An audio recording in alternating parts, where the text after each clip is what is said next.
Mama's in the living room watching Judge Judy. I'm in the kitchen eating leftover sushi. And she yells, oh, girl, you gotta hear this one.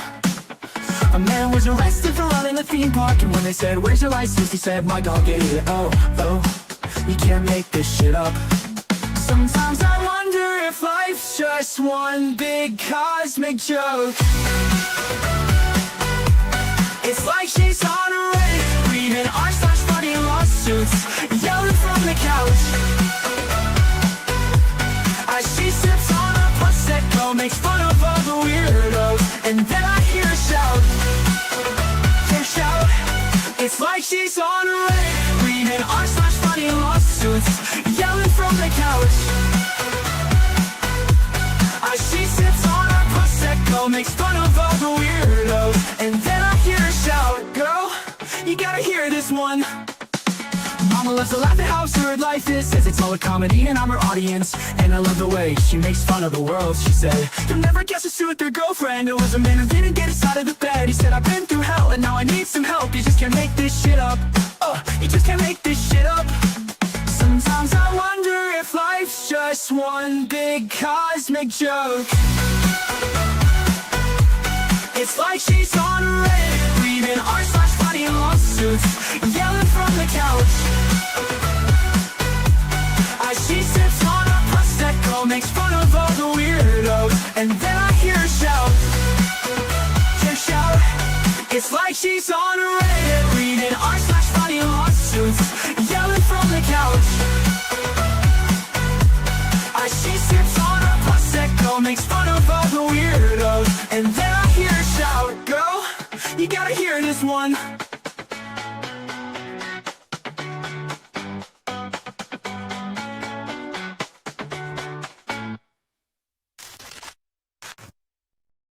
Hey everybody, it's Squid. Welcome back to the channel. How is everybody doing today? I just have to send somebody a new link really quick because the last one, apparently from yesterday, is not working anymore. So bear with me 1 second, and I will be with you. And as a hold button, I need a please hold picture to bring up, because that seems to be how my day's going. How is everybody? Heidi, as always, thank you for doing your modly stuff. I wouldn't have a channel if it weren't for my great mods. Y'all are awesome. Every mod that I have on this channel is either an OG who has been with me from the start and supported me through thick and thin, or a personal friend, all of which who I talk to all the time. I love you guys. Y'all are awesome. Miss Tammy, how are you? Jen Thunder, how are you doing today? Time for fun. Yeah. And Jeffrey, stupid unskippable ads finally got in. It was just before the intro ended. Yeah, I got a longer intro now, so it's kind of gives more time to like prep mentally. That last one was my first one ever that I made. My first song ever on Suno, my first anything that I ever did. And it was only 51 seconds, which is not horrible. But 51 seconds is a little short to be mentally prepared for your streams. And coming to the stage is the other person that is involved in this roller coaster of a government circle jerk with us, Spawn Trooper. How are you? I didn't do it. You didn't see me do it. You can't prove nothing. Oh, I don't like. Hey, Squid, gotta fix the names in chat. I wish I could do that. That is not a me thing. That is a YouTube thing. That is beyond my pay grade.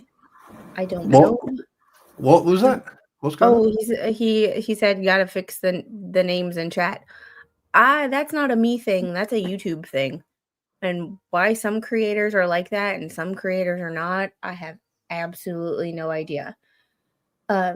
However, today we are going to do a redo of Wednesday when my internet was acting a fool. They did maintenance on it overnight on Wednesday, and it's been fine ever since. However, we shall see. It was fine yesterday for my stream. we'll see how this goes. I mean, YouTube has made an announcement that there is technical issues going on with YouTube. So, yeah, this was not a YouTube issue. This was my internet issue. So, but your hamsters need feeding. You seem to forget that. Well, the VA paid me, so I made sure the bill was paid, and we're all good. Anyway. Hang on a minute. Let me turn my voice changer on. One sec. Oh yeah, forgot about the voice changer.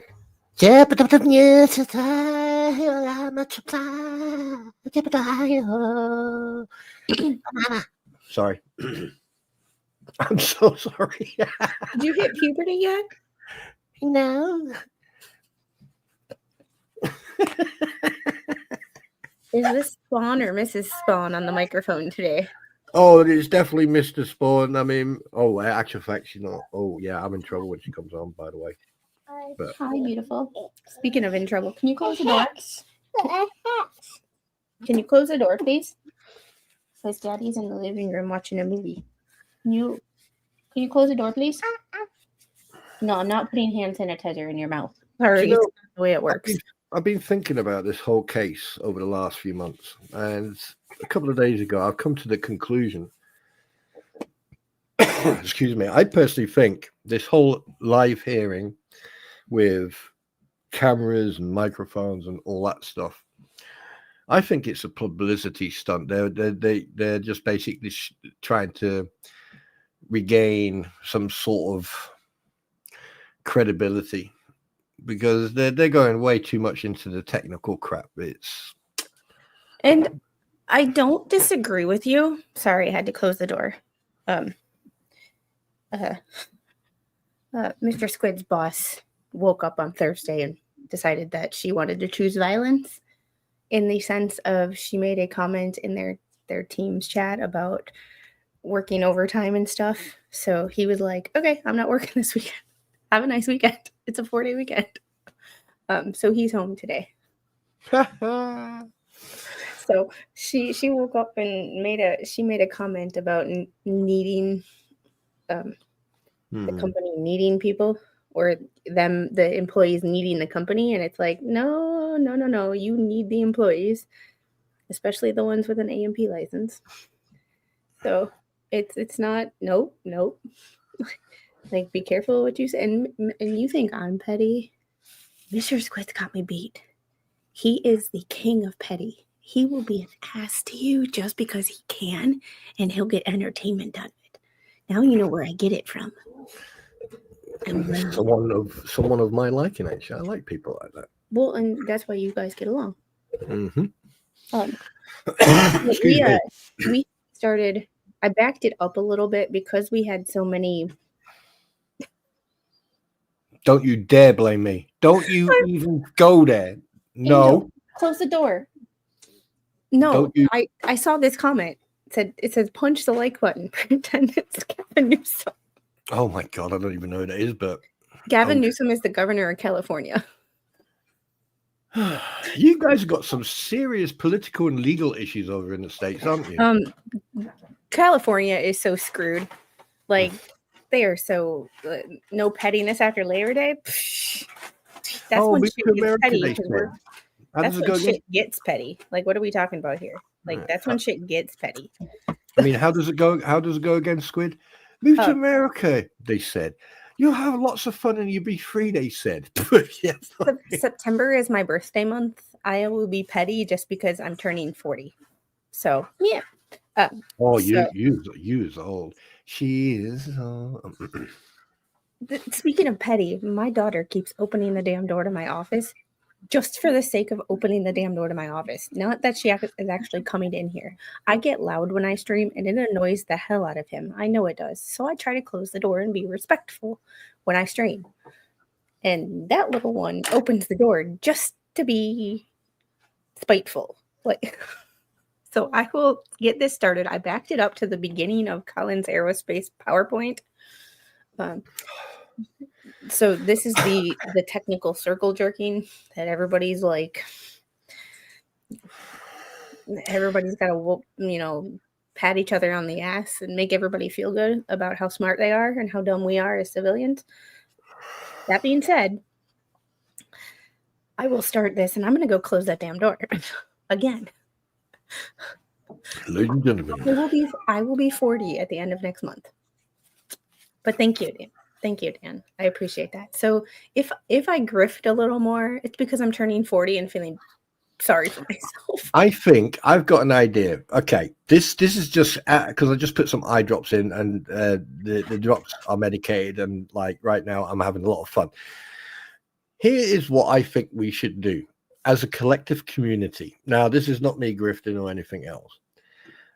I think, okay, is that for your 40th birthday, I think there should be a birthday extravaganza. I got up and I closed the door.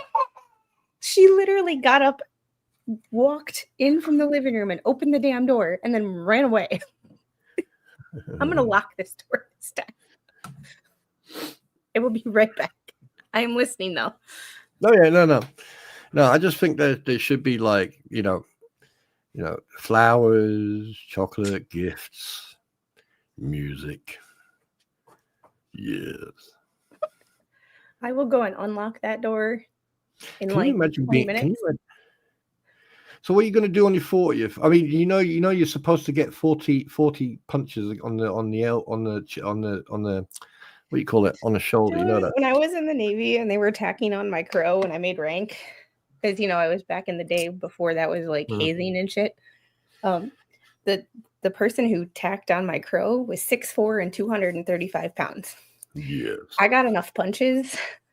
I walked through the shop door. He punched me and I spun. I literally did a 360. I believe that is enough punches for my entire life. Okay, now, well, I got one better than you. I'm not going to say what age it was. When I had a birthday, everyone in the regiment knew that I, was having a birthday. And there was two of us. One was an officer, and then there was me. And no one wanted to touch the officer. So they thought, oh, yeah, we'll get him.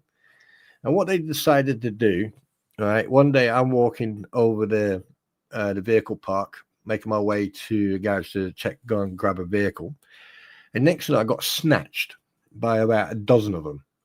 And they laid me on a flatbed tank transporter that didn't belong to us, got ratchet straps, sellotaped me to the freaking flatbed, and then drove me around. And I got that was probably the best thing. I actually nearly fell asleep on that flatbed, but the best present, that was one of the best presents, because they gave me a gift that had very, very, very deep sentimental and family historical gift, and it was a foot tall.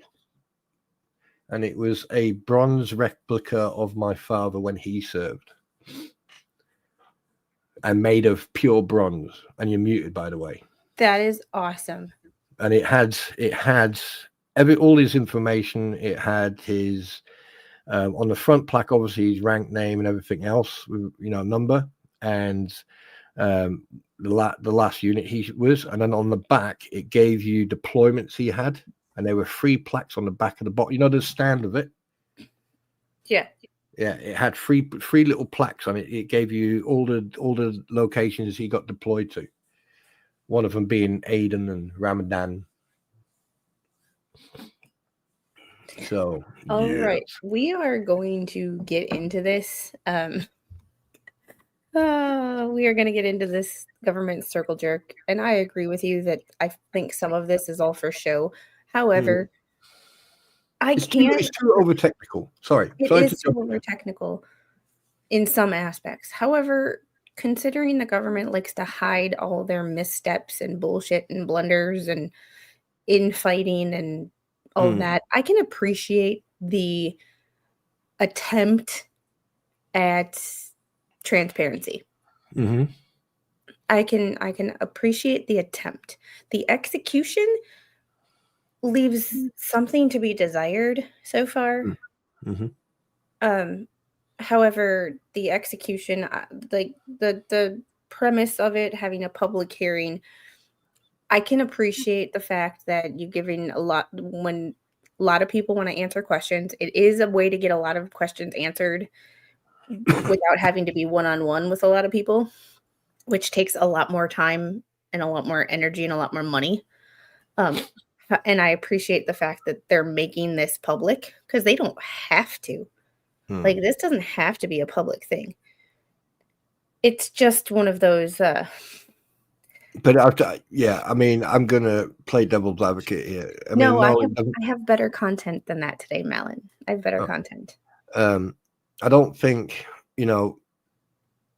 that there's okay. I get it. They want to do a public display of like, right, we're going to investigate this because obviously, it's a crossover from civilian air travel and military air travel. So I get it. They want to bridge that together, bring the investigation, both military and civilian. I get that. But the problem is the fact that they've got people who go into technical jargon that 80% in that room will probably not have a clue what they're talking about. And then the rest that are sitting at these tables and on the board. And then, I just think if you're going to do a report, do the report for the families and everything else. And then if you want to do it like a public thing, at least then the families already know what's happened and why it happened and when it, and then you can go into the nitty gritty, the technical aspects of it, and go from there. I just think it's a bit too much. Like 10 hours a day. I mean, over 3 days, that's overkill. Yeah, which is one of the reasons that it's taken us like a month to do it, because I can't sit here and listen to this shit. Like, I can do 2 to 3 hours at a time. I cannot do the constant. But we are going to get this started. I have it on 1.35 speed, I think. 1.3. We're going to make it 1.35 or 1.4. We'll see. But I rewound it, backed it up to where we started having problems. So hopefully we won't today. Airborne Traffic Alert and Collision Avoidance System, or TCAS. At the outset, I want to state that Collins Aerospace is dedicated to continuing to help advance aviation safety and is committed to assisting the NTSB with their investigative process. Next slide, please. So TCAS provides a backup separation assurance service secondary to air traffic control. TCAS's operation is specified by Technical Standard Order, or TSO, which is a performance standard defined by the FAA. The TCAS incorporates minimum operational performance standards that we refer to as MOPS, which provide detailed requirements as to the design and operation of TCAS. These MOPS were developed by the RTCA, which is a public-private partnership made up of various government and industry stakeholders to develop consensus standards. While developed by these stakeholders, the MOPS are ultimately approved by the FAA, and in this case, for the incident aircraft, TSO C119B. When a company like Collins develops a TCAS, it is required to implement the MOPS to ensure that its TCAS functions consistently and is interoperable across aircraft and airspace. The main function of TCAS is to track nearby aircraft and issue traffic advisories and resolution advisories. Traffic advisories, or TAs, provide situational awareness of nearby aircraft. Resolution advisories, or RAs, provide recommended maneuvers to increase or maintain separation from other aircraft. To provide TAs and RAs, TCAS obtains information from neighboring aircraft and analyzes that information based on its own internal collision avoidance logic. So first, a TCAS on the own aircraft would transmit an interrogation to another aircraft.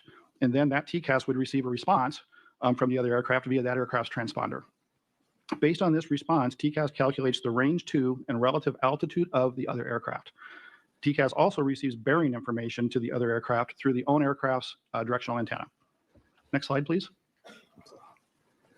So TCAS then analyzes this information about other aircraft's range and altitude to determine whether the other aircraft will invade the protected area around the own aircraft within a prescribed period. TCAS repeats this analysis every second. Okay, the one thing that I'm having a huge issue with talking so much about TCAS is we've established that TCAS only applies to fixed wing aircraft. Mm-hmm. Why is TCAS such a big deal? Sounds like a sales pitch to me. That it does. It's one of those situations of we've established that TCAS is only on fixed wing aircraft due to the parameters of it's the rate of climb is the word I was trying to think of. How fast they move. I think it's 1,500 feet per minute or second. 1,500 feet per second, which is too fast for a helo. But why are we so focused on TCAS? Why are we Yeah, so I mean, focused it's. on I TCAS? mean, to me, The helo, the no matter how you try to spin this, the CRJ was not at fault. The CRJ was doing exactly what it was told to do by air traffic control, landing on the runway that it was told to land on. It is moving at 250 to 300 miles an hour. Um, it's not agile like a Black Hawk. It's it's traveling on a path that has been established for a long time. Like this is not new. It's not a route that only gets traveled once every great while, like Route 4 of the Gila routes. This is a everyday aircraft land on this runway. This is not new. Why are we focused on the wrong shit? It's that's why I call it a circle jerk, because they're all trying to make themselves feel better that they're so smart. Like this TCAS system was operating perfectly. Fine, the TCAS is not the problem. The helo was the problem. Whether it was the helo's altimeters, whether it was the pilot error of the helo, whether it was air traffic control communicating with the helo was the problem. The helo ran into the CRJ, not the other way around. It's like you hitting a deer and then saying the deer ran into you. It's like, no, that's not how that shit works. I'm just like, this is why this frustrates me so bad. Technical or not, it is technical, but at least they're like explaining it well in a PowerPoint, easy to understand. Still not appropriate. Like no one in the room, I'm sure, thinks that TCAS had anything to do with this. So why are we asking questions about something that had nothing to do with it? All we need to know is that TCAS was it working or was it not working on the aircraft? That's all we need to know. Oh, sorry. Go on. We don't need to know the specifics and parameters and technical. Like I'm going to school for avionics. Like if people wanted to go to school for aeronautical engineering, they wouldn't be sitting in an NTSB hearing.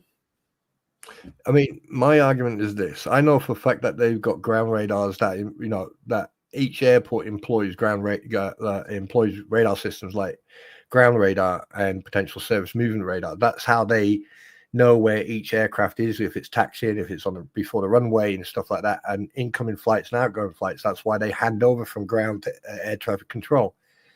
The TCAS is for basically any violations penetrating like that it's like an exclusion zone around the aircraft. If something gets close to it, then TCAS will kick in.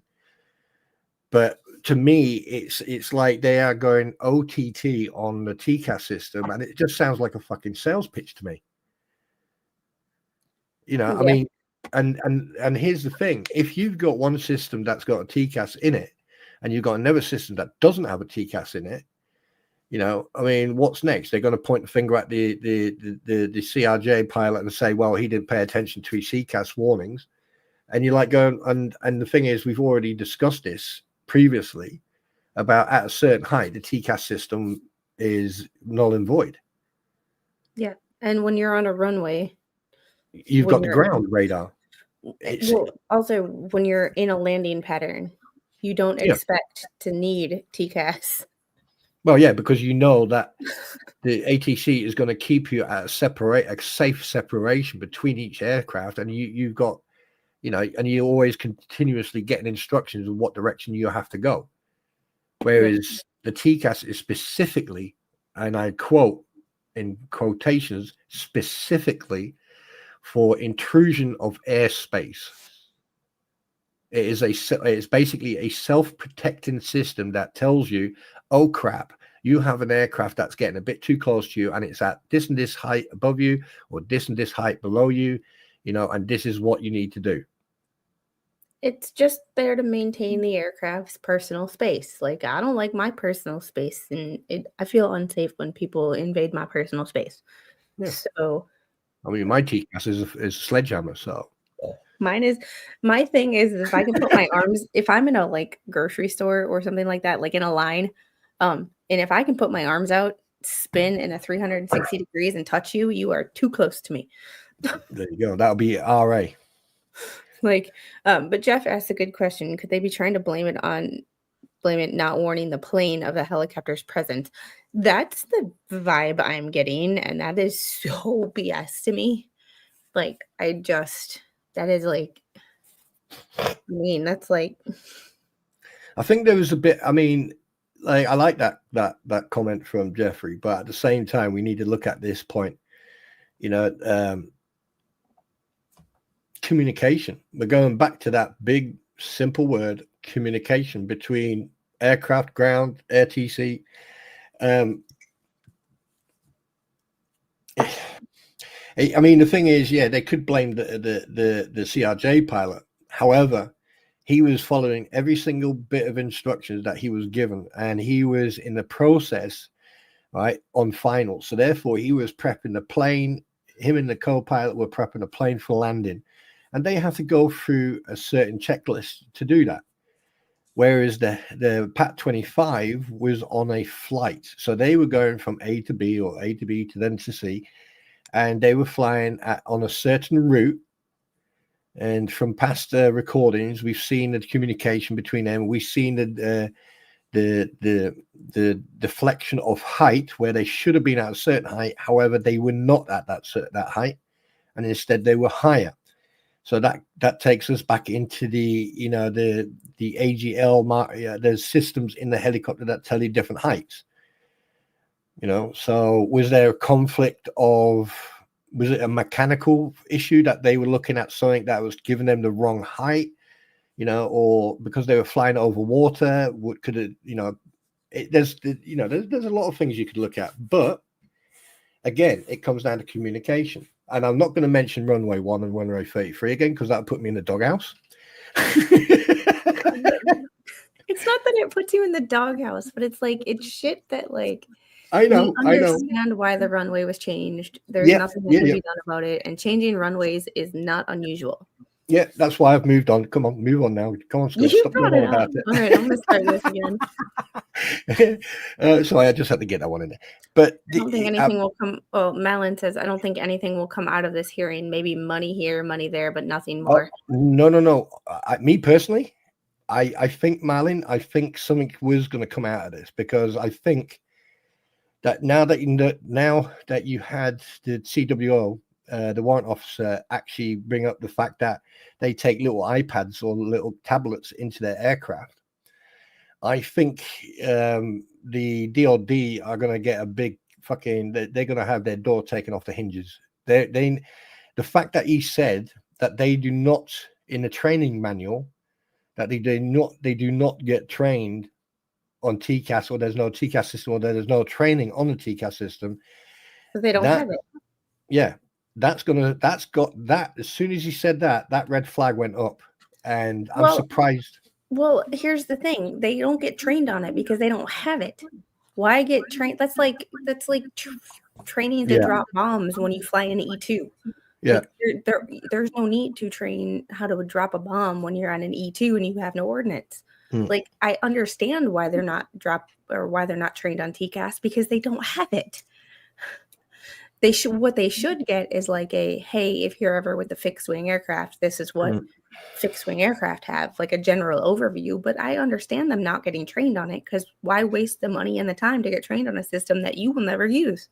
Yeah. And also, just to go back to the comment I made the last time we were on together, in regards of heavy diesel Dave, who's got a Black Hawk, which was a training, and I think it wasn't a UH-60 Mike, it was a UH-60 Hotel. Tango, a training aircraft, a Black Hawk training aircraft, and basically they gutted the whole cockpit, and they actually did put in an early warning system in it, a TCAS system in it. So if on the civilian side of this aircraft, they are able to put a TCAS system in there. And that's a Sikorsky issue.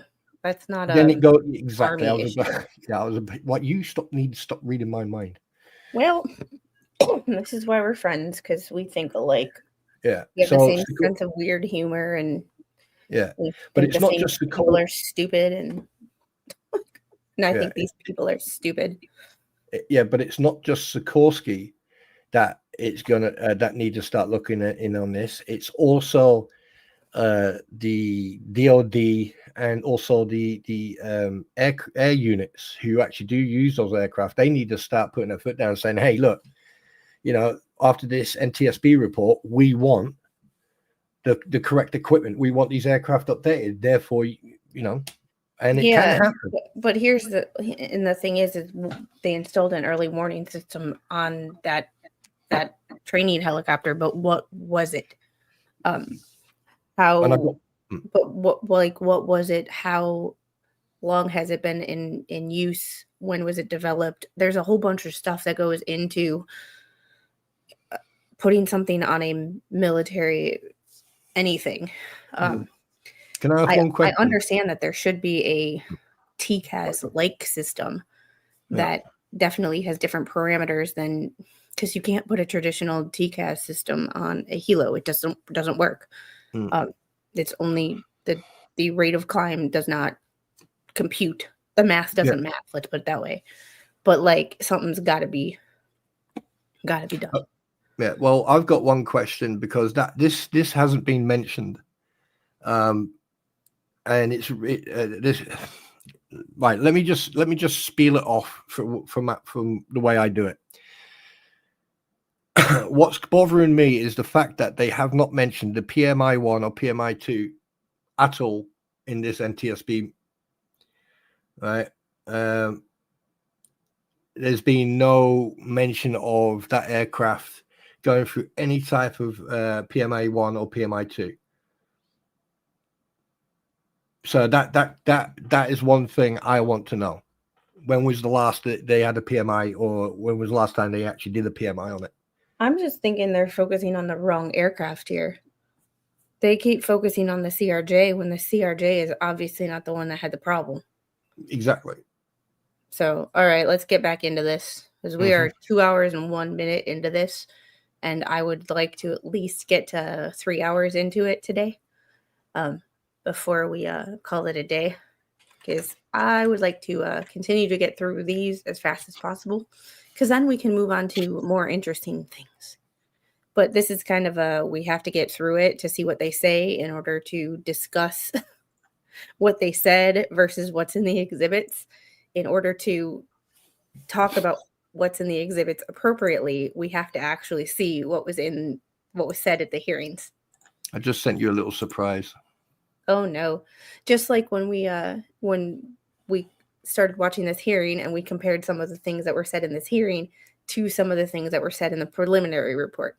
We go back and we fact check, because when you have two conflicting documents or two conflicting testimonies, one in a document and one at this hearing, something's not adding up. And that's where we discuss it, and maybe it's me not understanding, or maybe it really doesn't, the math really doesn't math.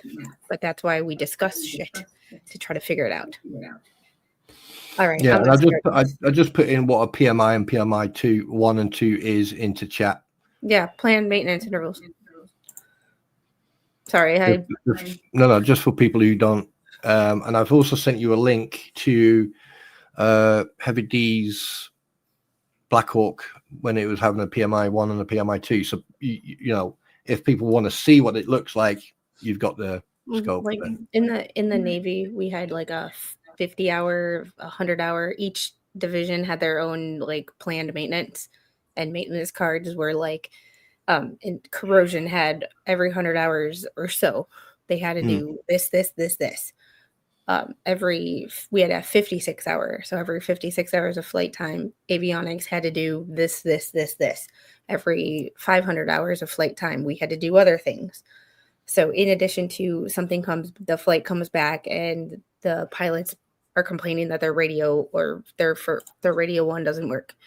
Not only do we have to fix that, but we have to make sure that all 4 of our aircraft are within their planned maintenance and hourly maintenance timeframes. So it's a lot to, and I can't imagine that civilian aircraft are much different. However, I have never done civilian maintenance, so I'm not exactly sure. I think there should be more scrutiny on maintenance and making sure that the aircraft Yeah. And there I think is. that- It's just No, what I meant is if you're flying through civilian if you're flying through civilian I'm gonna- airspace, I'm gonna spit that out and try again.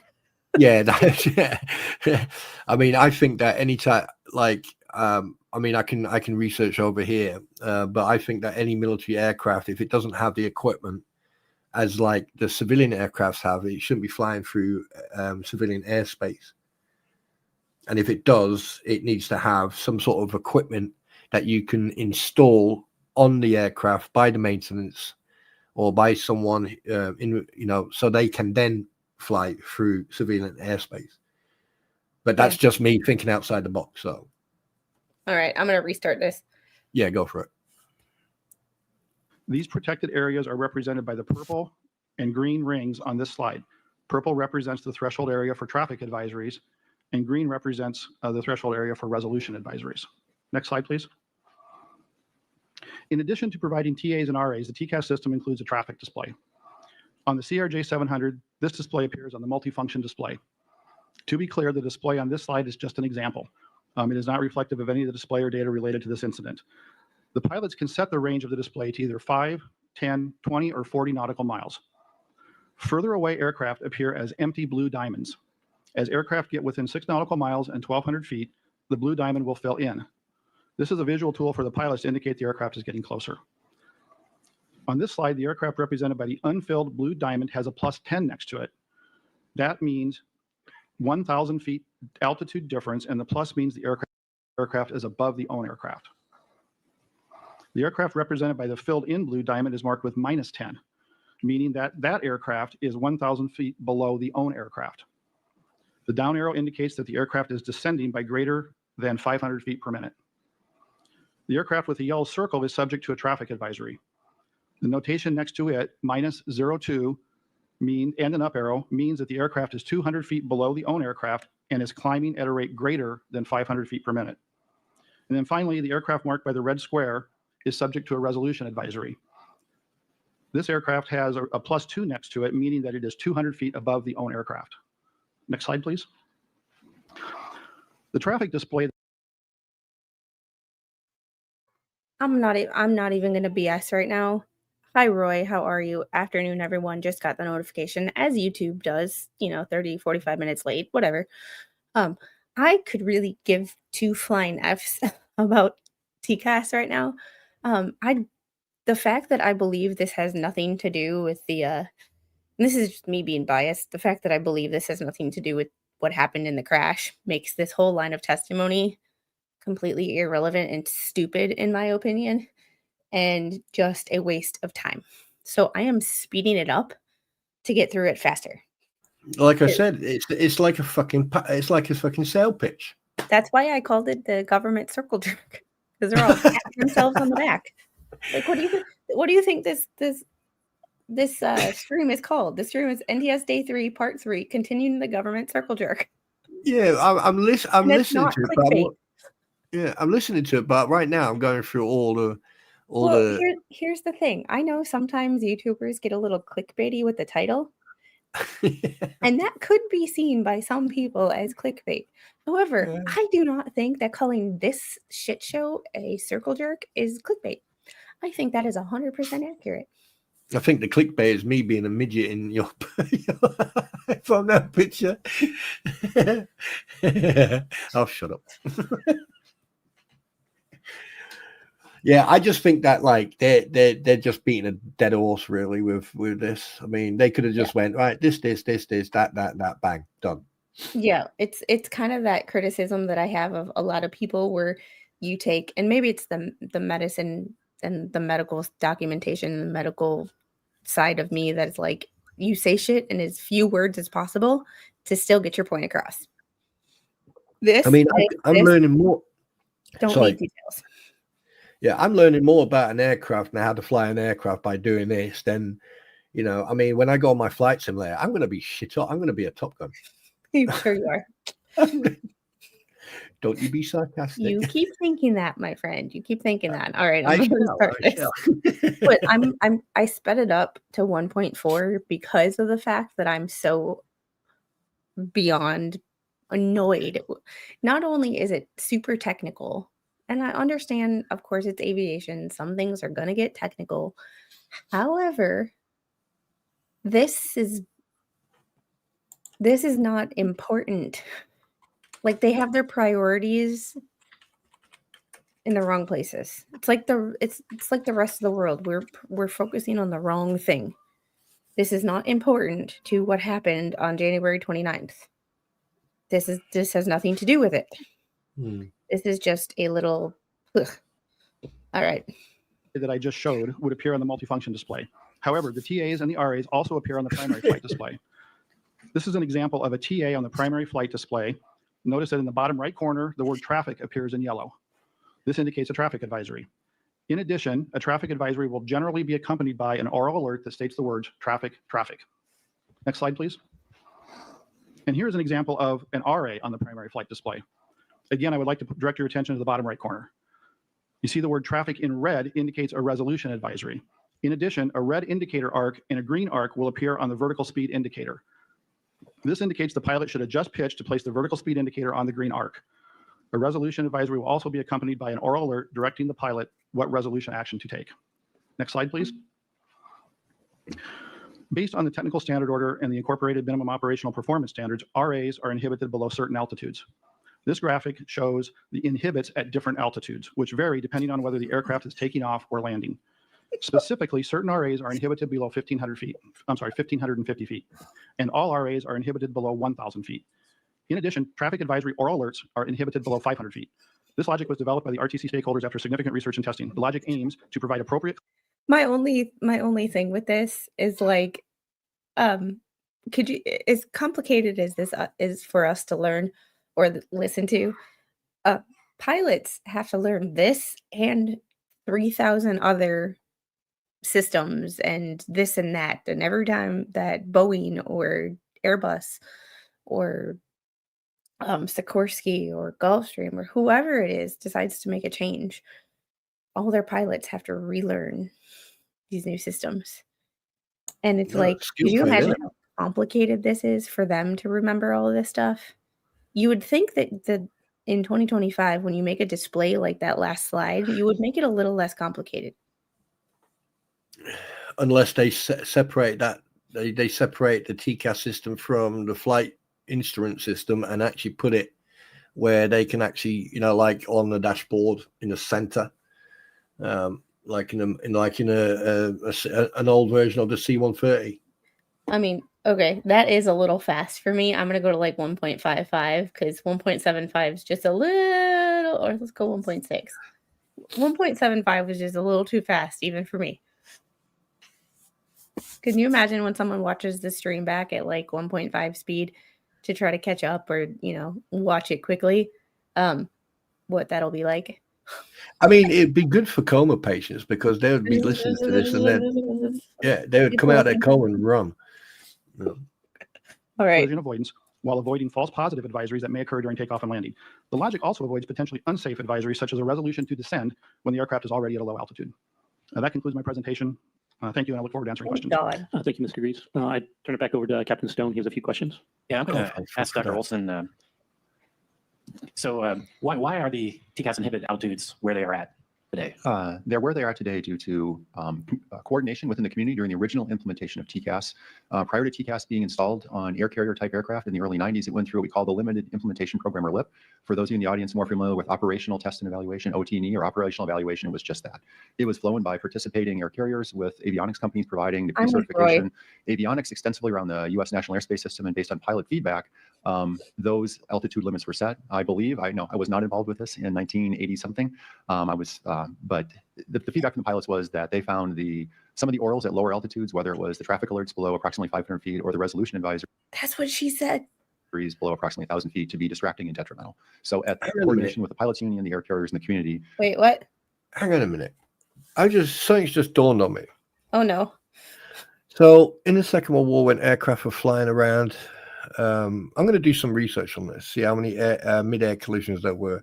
You need to change your thing.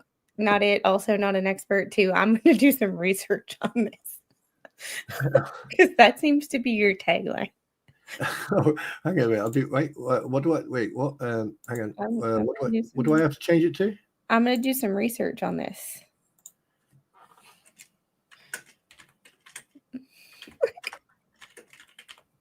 Like I have my iPad out, like to look up anything that, so I don't have to reach across and use my. Oh, it's too long. Oh, well, never mind. Hang on. One sec.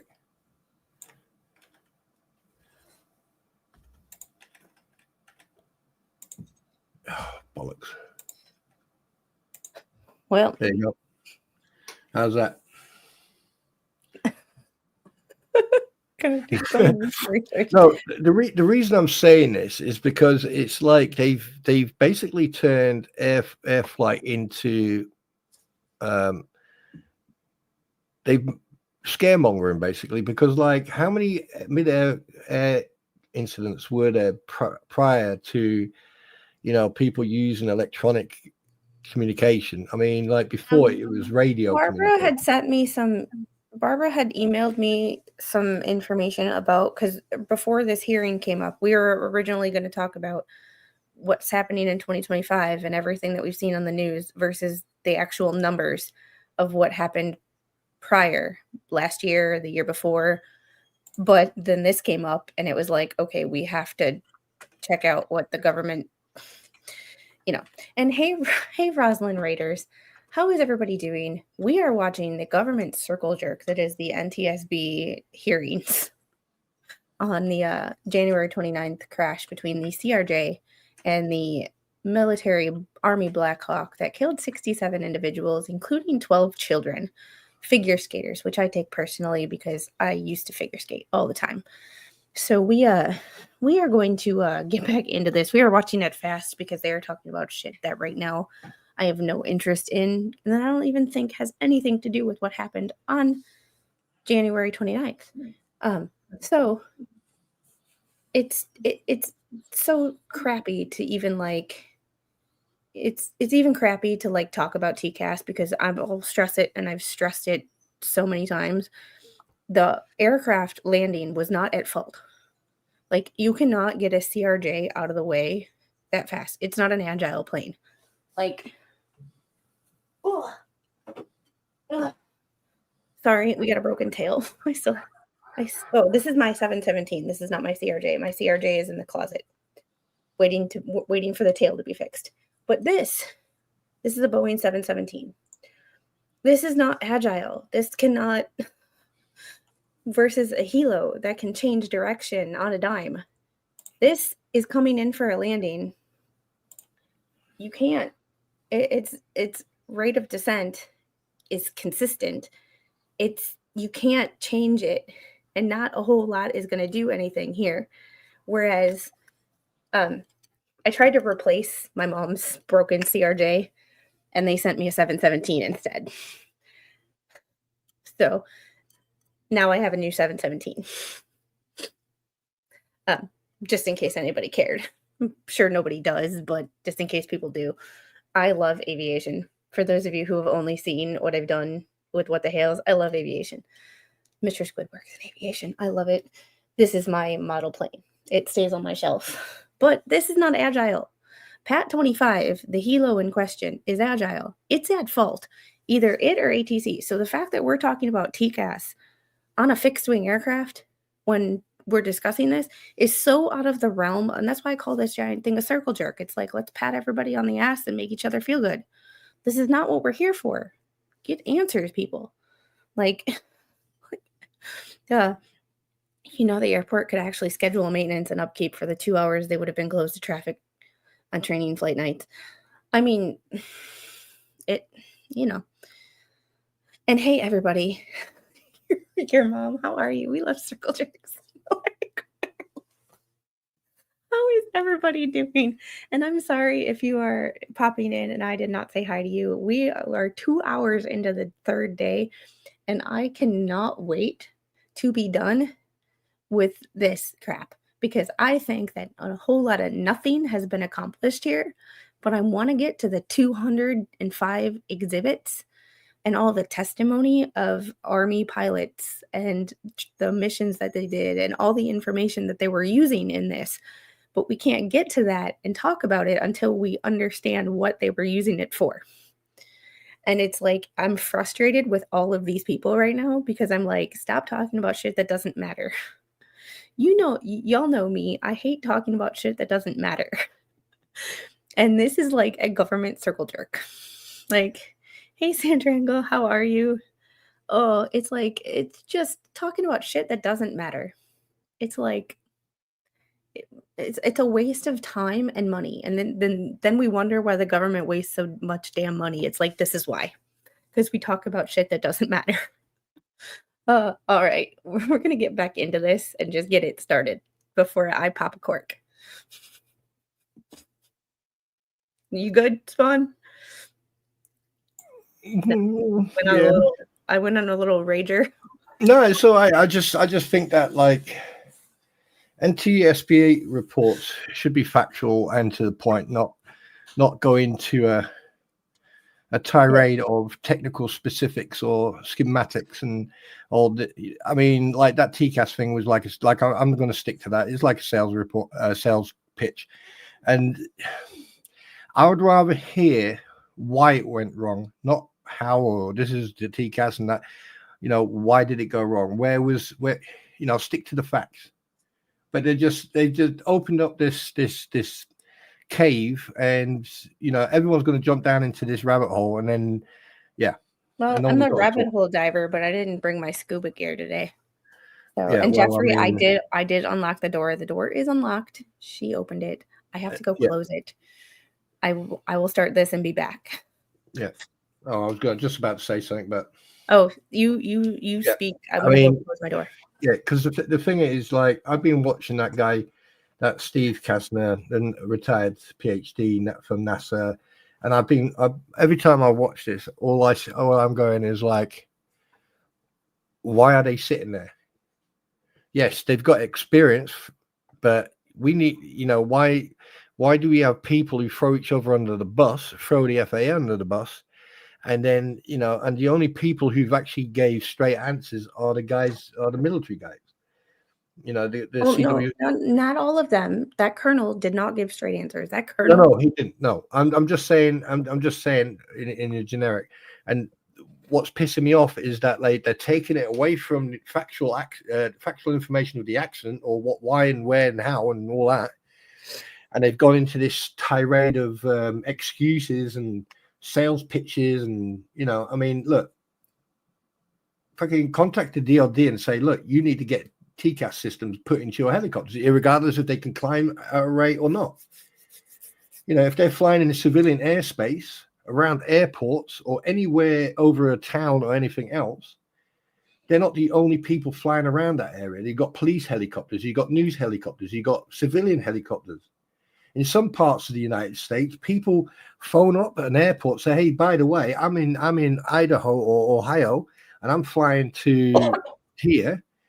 Okay, just thought I'd let you know." Yeah, no problem. Next, you're in a helicopter at 5, 6, 7, 800 feet. No, Chucky, tinfoil hats are welcome here.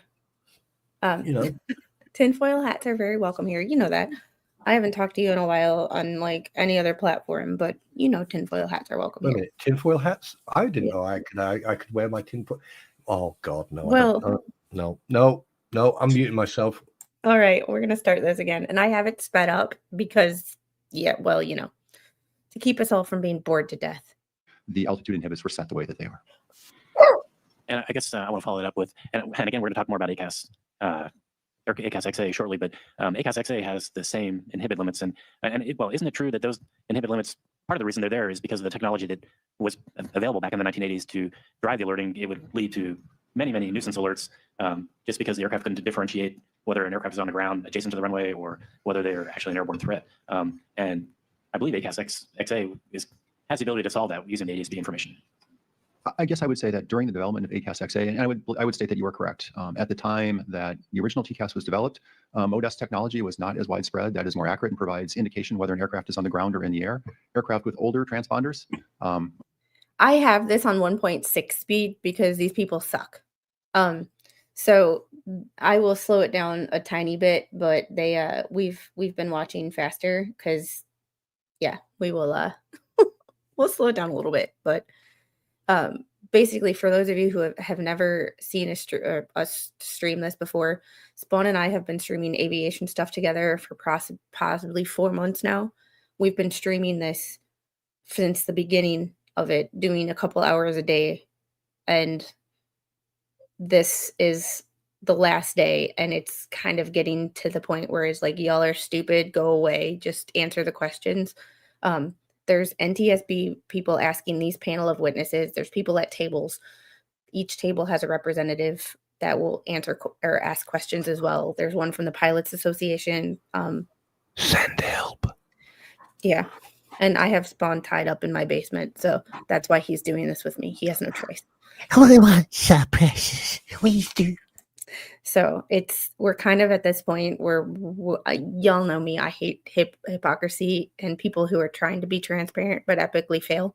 I can appreciate the fact that they are trying to be transparent. They're just wasting our money at this point. I won't use the technical term, we'll just be confusing. We'll call them older transponders. TCAS has to estimate whether they're on the ground or not, and that is not always accurate. So there was some number of nuisance or false TCAS resolution advisories due to an inability to estimate on the ground. So for example, if an aircraft with an older transponder was taxiing and stationary near the takeoff hold point, that could generate a resolution advisory. During the development of ACAS XA, this topic was discussed in our TCA, that standards body that develops the standards for ACAS XA as well as TCAS. And I'm sorry I'm interrupting this, but I also preface this with, they were told by the chairwoman that from the NTSB at the beginning of this that they are not to use acronyms, and if they are to explain them. TCAS has already been explained 10,000 times, but these other acronyms that he's using, he's not supposed to be using them. Coordination with airline pilots unions, as well as the air carriers and air traffic control, the decision was made to leave the altitude inhibits for ACAS XA where they are for TCAS. It would also mitigate training issues. I would say that we have not collected data on how prevalent those nuisance RAs, resolution advisories, might be in the current environment. That would need to be done. There's also one complicating factor is that at least one particular manufacturer has implemented an automatic TCAS RA implementation where the TCAS output is ingested by the auto flight system, and those resolution advisories are automatically enacted. So we would have to understand how that transitions the auto flight system into a different mode. So if you're flying an approach in an approach mode and you transition at low altitude out of that mode, that could be problematic. That would need to be studied as well. So the committee decided to leave the altitude inhibits where they are, but certainly I think that is worth studying again, in my opinion, and doing the studies to make sure it's both safe and effective, in the human factor studies to ensure that it's acceptable to the flight crew. Thank you. And I'm going to turn it back over to Mr. Flynn to talk about the accident and TCAS performance in the accident. Thank you. Mr. Reese. This is where it's not important. TCAS on an aircraft that is landing is not important. Even if the plane and the TCAS was working perfectly and the pilots knew in that split second, there's not a whole lot that they could do about it. They are not agile enough. They would fall out of the damn sky. Are they still going on about the TCAS? Yes, they're I really want the way to make it. This woman back here, her name is Catherine something. She's I believe an aeronaut. Dr. Catherine something. I believe she has a PhD in aeronautical engineering. Don't quote me. However, I've talked to my personal aeronautical engineer. He says that this shit is stupid. I mean, like, I just can't. And here was Chris. Thank you for the one gifted Squid Pro Quo membership. I appreciate that so much. And 3 awesome dogs. How are you? I mean, the fact that they're still going on about the freaking TCAS system, is this is 2 hours that they've been talking about TCAS. That's my whole point. I mean, at the end of the day, say what you need to say and then move on. I mean, no wonder they all look like they I mean, those 2 guys at the front, they're both looking in the same direction. That means they just want to go. One saying, "Mama, Mama," That's Ma'am, the is that you, pilot. Mama? That's the pilots association. So these are probably captains who are like, I don't need to hear about this shit. I don't care. Yeah. This has nothing. I'm waiting for one of the people at the tables to ask, why does the operation of TCAS have anything to do with what went wrong in this or in this collision? But that's common sense. Oh, I'm sorry. I swore. Yeah, I do don't swear, don't no swearing on my channel. And common sense is I'm sorry. I'm sorry. we can't we can't say. Yes. All right. let's Oh, yeah. let's get back into this. But this anyway, where I was going with that Catherine, Dr. Catherine something, she is like, just get me out of here, just kill me now. Because her question was from yesterday was actually useful. This is not. He had asked Collins Aerospace to complete a TCAS model based on the geometry of the accident and the data provided from the accident. You did create some videos of what possibly would be displayed on the TCAS display, and we have those videos to show. Could you narrate them and describe them as they play? The first one will be 9 Air Charlie. Of course. So I would like to, before we start the video, I'd like to kind of tell you what you're going to see before we actually start it, and then we'll start it, and I'll provide a little bit of narration over top. So Collins prepared these models of the TCAS display at the time of the incident based on the data provided by the NTSB. And I just want to be clear here, these are not actual representations, just like you said, John. The models show how TCAS would process and display the data provided to us by the NTSB. So this first video is of the TCAS display set to a 10 nautical mile range, which was the display range that the pilot had selected. This model shows only the UH-60. You will see the helicopter first appear as an unfilled blue diamond at the top of the 10 nautical mile range ring. As the helicopter gets closer to the own aircraft, it will fill in blue, and then it will eventually turn to a yellow circle as it gets even closer. That would then be accompanied by an oral traffic to indicate a traffic advisory. I would note too that this is a rather lengthy video, and because it shows the track of the UH-60 from about 10 nautical miles. So in the interest of time, if we want to kind of fast forward through some of that, I think we can do that. So if you want to please play the video. Fast forward. Okay, so this is So the first thing we're going to see here is that the pilot helicopter comes into range. As you can see it right now, they're the open blue diamond, approximately 1,700 feet below the own aircraft. The up arrow there indicates that at that point it's climbing at a rate greater than 500 feet per minute.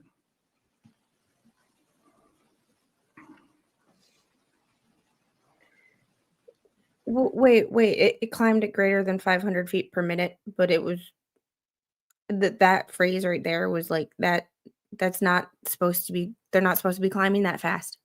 They're not even supposed to be going that fast. Like, how are they climbing at 500 feet per minute? Like at a rate of 500 feet per minute? Like how the hell? How the actual, like what the actual? Right, take that back again because I missed that because I was typing something. Whoop. Display the data provided to us by the NTSB. So this first video is of the TCAS display set to a 10 nautical mile range, which was the display range that the pilot had selected. This model shows only the UH-60. You will see the helicopter first appear as an unfilled blue diamond at the top of the 10 nautical mile range ring. As the helicopter gets closer to the own aircraft, it will fill in blue, and then it will eventually turn to a yellow circle as it gets even closer. That would then be accompanied by an oral traffic to indicate a traffic advisory. I would note too that this is a rather lengthy video, and because it shows the track of the UH-60 from about 10 nautical miles. So in the interest of time, if we want to kind of fast forward through some of that, I think we can do that. So if you want to please play the video. So the first thing we're going to see here is that the helicopter comes into range. As you can see it right now, they're the open blue diamond, approximately 1,700 feet below the own aircraft.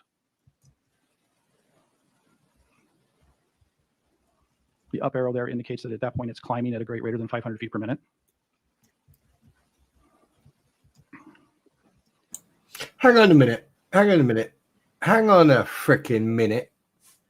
Hang on. Hold the freaking press. Hold. You caught it. You caught it, right? You caught it, right? Okay. Yeah. 500 meters a set. Feet Really? Per minute. I mean, like, I have taken my glasses off for this part.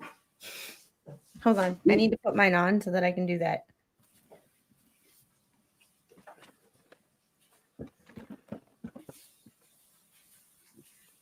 I look like a freaking geek with these on, so this is why I don't wear them. That's okay. My true geek personality comes out. Okay, so I put them on, then do the routine. Right, do the routine. Go right. Okay, so let's just dissect this. Okay, we've seen the flight path and the height, the ascending and descending of the aircraft, which is called Pat 25 for those who don't know, and welcome, and for the mortal people, hi. Now, so you've got an aircraft descending on finals to land. You've got another aircraft coming from the right that's up and down like a freaking my apologies, a freaking yo-yo. And this guy obviously didn't pay attention to that information, and then It was decided that 500 feet per minute, and they didn't go above 500 feet. It was the rate of climb, not the Right. actual altitude. So let's Okay. just clarify that. So basically, Pat 25 has turned into a transformer. Literally, I mean that the 500. Yeah, carry on. I'm just gonna. That's it. I'm gonna turn my mic off. I don't know what the hell just happened. No, that's it. I quit. That's it. I quit. Obviously, Hey Harry, how are you? obviously No, the it's just one of the NTSB. things okay, for those of you who are completely unaware of anything that's been going on with this, they are not supposed to go any higher than 200. Well, it was 300 feet at that point. Then around the Key Bridge, it changed to 200 feet.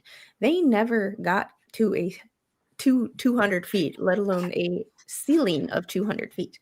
So the fact that they were at a rate of climb at 500 feet Mhm. per minute at 13 miles away No, was that's like 1300. or 1,300 feet below them, but Yeah. at 8 miles away. So this is 5, this is 10, so about 7 miles away. Yeah, about that. They're supposed to be lowering their altitude at that point, and they are climbing the exact opposite of what Yeah. the helicopter routes in that area are supposed to be doing. They had a route ceiling of 400 feet at a certain Max. spot. Then at a certain spot, it changed to 300, and then at a certain spot, it changed to 200. Yeah, and just for people to understand, these height levels are maximum. So you maximum height level of 400, 300, and 200. So they couldn't go above those numbers. So the fact that about 7 miles away from the aircraft, the CRJ, they are climbing at 500 feet per minute is something's not right here. Something inside of that helicopter, whether it's pilot error, an instrument error, disorientation, something is not right. No, but here's one thing that you haven't taken into calculation: the speed of the descent of the CRJ. Because don't forget, the CRJ is descending on finals to come into land, so therefore his height difference would be changing quite quickly. Now, if we go back and have a look of how quick he was descending, how many meters he was descending, or feet he was descending, that would then you'd have to then calculate the Pat 25's height gaining. So basically they're coming towards each right. You got one coming from the right, one coming from the left. He's descending, that guy's going up and down like a fucking ping pong ball. So you have to take the calculation in of them approaching each other and also the height difference, because don't forget, one is descending and the other one is descending and climbing, descending and climbing, and descending and climbing. And Dan, I'm gonna look that up real quick. I did not work on Helos. I do not know their maximum climb rate of a Black Hawk or a Seahawk, but I will look that up. I'll find out right now. And Harry, thank you for the $2 super chat towards Little Squid's Candy Fund. Thank you so much. Thank you so much. Oh, see, super. Now. Okay, a Black Hawk, a okay, it says here, for example, a UH-60 mic can have a vertical rate of climb of 1,553 feet a minute under certain conditions. That's if it's empty. Okay, right. The climb rate for Black Hawk varies depending on the specific model and conditions, but typically values range from 377 foot a minute to over 1,500 foot a minute. Okay, I'm gonna take this off for a second so I have a wider camera. This is demonstration purposes only. Sorry about my broken tail. The little broke my mama's CRJ. Remember that? Yeah, That was a long time ago. that was an A egg. month ago. Yeah. So for demonstration purposes only, because I only have 2 aircraft, I do not have a Hilo. I have a CRJ 200 and a 717 300, 717 200. I like to be specific. Sorry. This is going to be our CRJ, just for demonstration purposes only because it's bigger. So you have the CRJ. Well, isn't that a sight for? Yep. You have the CRJ coming down, and you have the Hilo this way coming up, and then the Hilo takes a turn, and they end up like this. Just remember, this is also going about 200 knots. And descending. But the thing is, if you look at the video, the helicopter or Pat 25 is actually flying in a straight level line. So basically, that the Pat 25 were flying level, CRJ was descending. They were and it supposed to was- be flying level. They were not. They were doing this. Yeah, but at the time of the video, if you watch the video, you can actually tell that they were flying level in that last 200 meters. Yeah. You know, so it was, yeah. You have this. Bang. But this being on its final approach, on a path that it is supposed to be on a path that there's 10 aircraft lined up behind it. There's aircraft that just landed on the other runway in front of it. This is a pretty common occurrence. One aircraft, land, move. One aircraft, land. Y'all have done a flight simulator or been at an airport where you've seen land, get out of the way, land, get out of the way, land, get out of the way. This had the capability of going anywhere. Yep. And it decided to go here. It just doesn't make any sense. But the thing is, when it comes to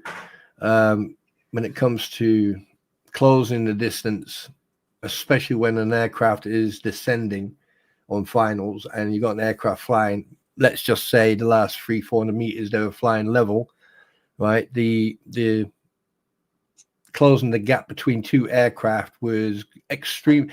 It's like a head-on collision. If your vehicle's doing 70 and the other vehicle's doing 50, right, you calculate it by 4. That's the impact. I have plastic glue, and the thing about it is this airline no longer exists. So the last thing my mom said before she gave this to me to use as a demonstration for this and for the CRJ in Canada, because the wings come off. So I was able, the CRJ that flipped over in Canada, we were able to like kind of see the physics of how things work.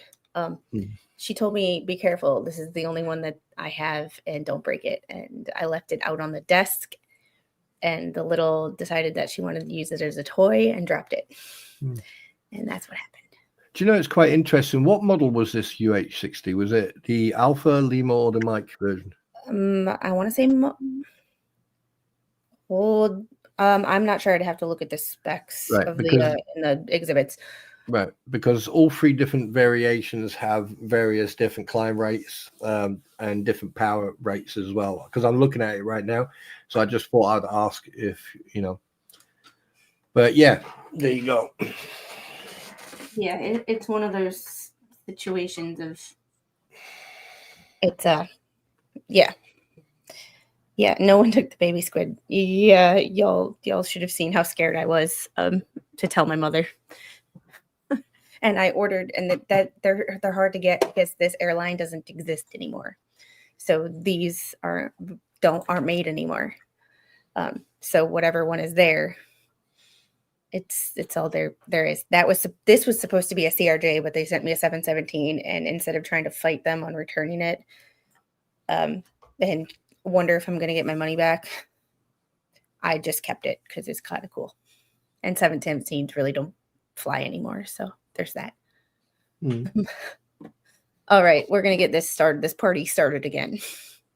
But this is why Spawn is here collaborating with me on this, because I would go absolutely batshit crazy by myself. The steam would come out of my ears, and he keeps me level. Mhm. Unlike the Hilo. And like the message I just sent her with some of the information for 3 different variants. Yeah, and I will take a screenshot of that when we are done. He sent me the specs for the climb rates. But either way, they're not supposed to climb that fast. They weren't supposed to be climbing at all, which is when they said at a climb of 500 feet per second or per minute. I'm like, one, that's really fast. Second, that is not, they weren't supposed to be climbing at that point. They were supposed to be descending. So this is yet another, should I check to see if I can get you a plane for my friend that works for the airlines? That would be amazing. My mom would be so happy. So they sell Boeing with the parts falling off of them too. Yeah, I'm pretty sure. I have a friend who works for Boeing, but he doesn't work in the manufacturing side. So whenever I ask him questions, he's like, I can't speak to that. And I'm like, well, you're kind of useless. I'm just kidding. My friend's not useless. I love him dearly. Yeah. But Something's not computing here. the math isn't mathing. No, Again? it's no, something's not making any, something's not adding up here. Why would you be showing Pat 25 on a TCAS from the CRJ, considering that the CRJ is on finals? I mean, fine, they've got the TCAS set up to 10 miles, but he was on his finals to land. I mean, technically, if he's already got a TCAS ident on there, right, and it's the 5 mile ring, that's when it starts getting, I think it's RA. I think it turns into RA and then it goes to TA. What I can't understand is like, if he's got it on his TCAS, why did the CRJ pilot not go over the radio and go, hey, I have got, a TCAS warning here? And I'm not putting the blame towards the pilot of the CRJ. All I'm saying is that if he got a warning up there, the airport ATC have radar and ground radar. Why didn't they have the same? Oh. Oh. Hang on a minute. What just clicked? Oh, Hang on a minute. Hang on a minute. If the CRJ's flight recorder and everything else, if they're saying that this information is now coming from the CRJ, why haven't they shown anything from the system from the ATC and ground radar?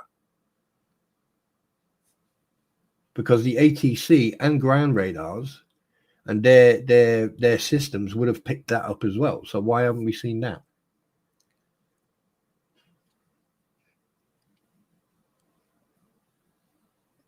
$1 million question. One of the other unanswered things that all of this, despite the transparency, makes you go, what are they not telling us? Or why are they not asking this question? Or why are they not? And it could be as simple as it's just not important to them. But I don't believe that for a fucking second. Hang on a minute. I've just realized that's nothing to do.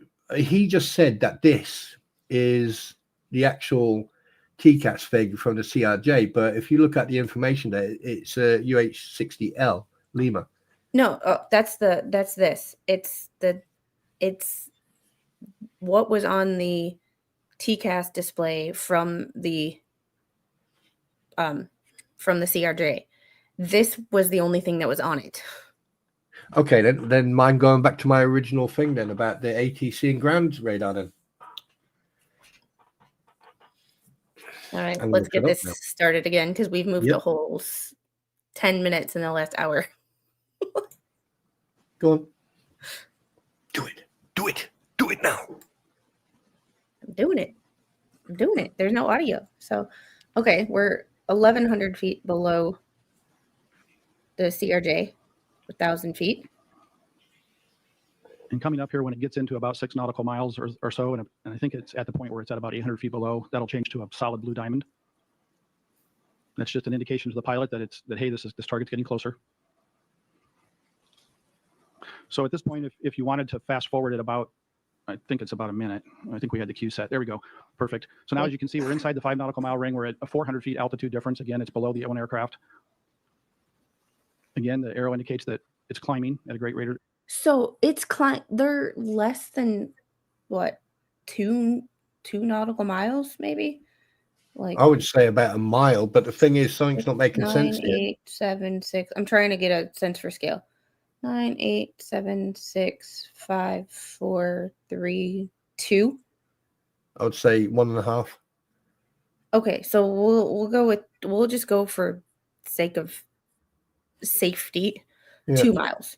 Yeah. They're 2 nautical miles away and now they're climbing. They're not supposed to be above 200 feet. They never got below 200 feet. This is something is fucking rotten in Denmark. And it says just 300 there, but the thing is, Well, that's 300 feet below the CRJ.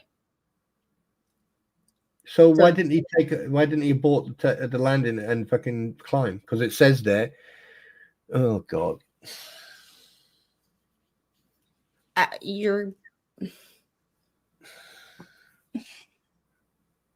going to keep my mouth shut right now. And maybe this is why they're looking at the CRJ too, because the CRJ saw it and didn't abort their landing, so they're partially at fault too. I don't know. This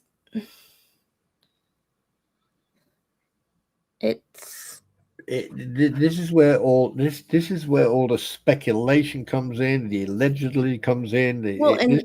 And this is why we watch that hour of boring shit, because then you get to shit like this.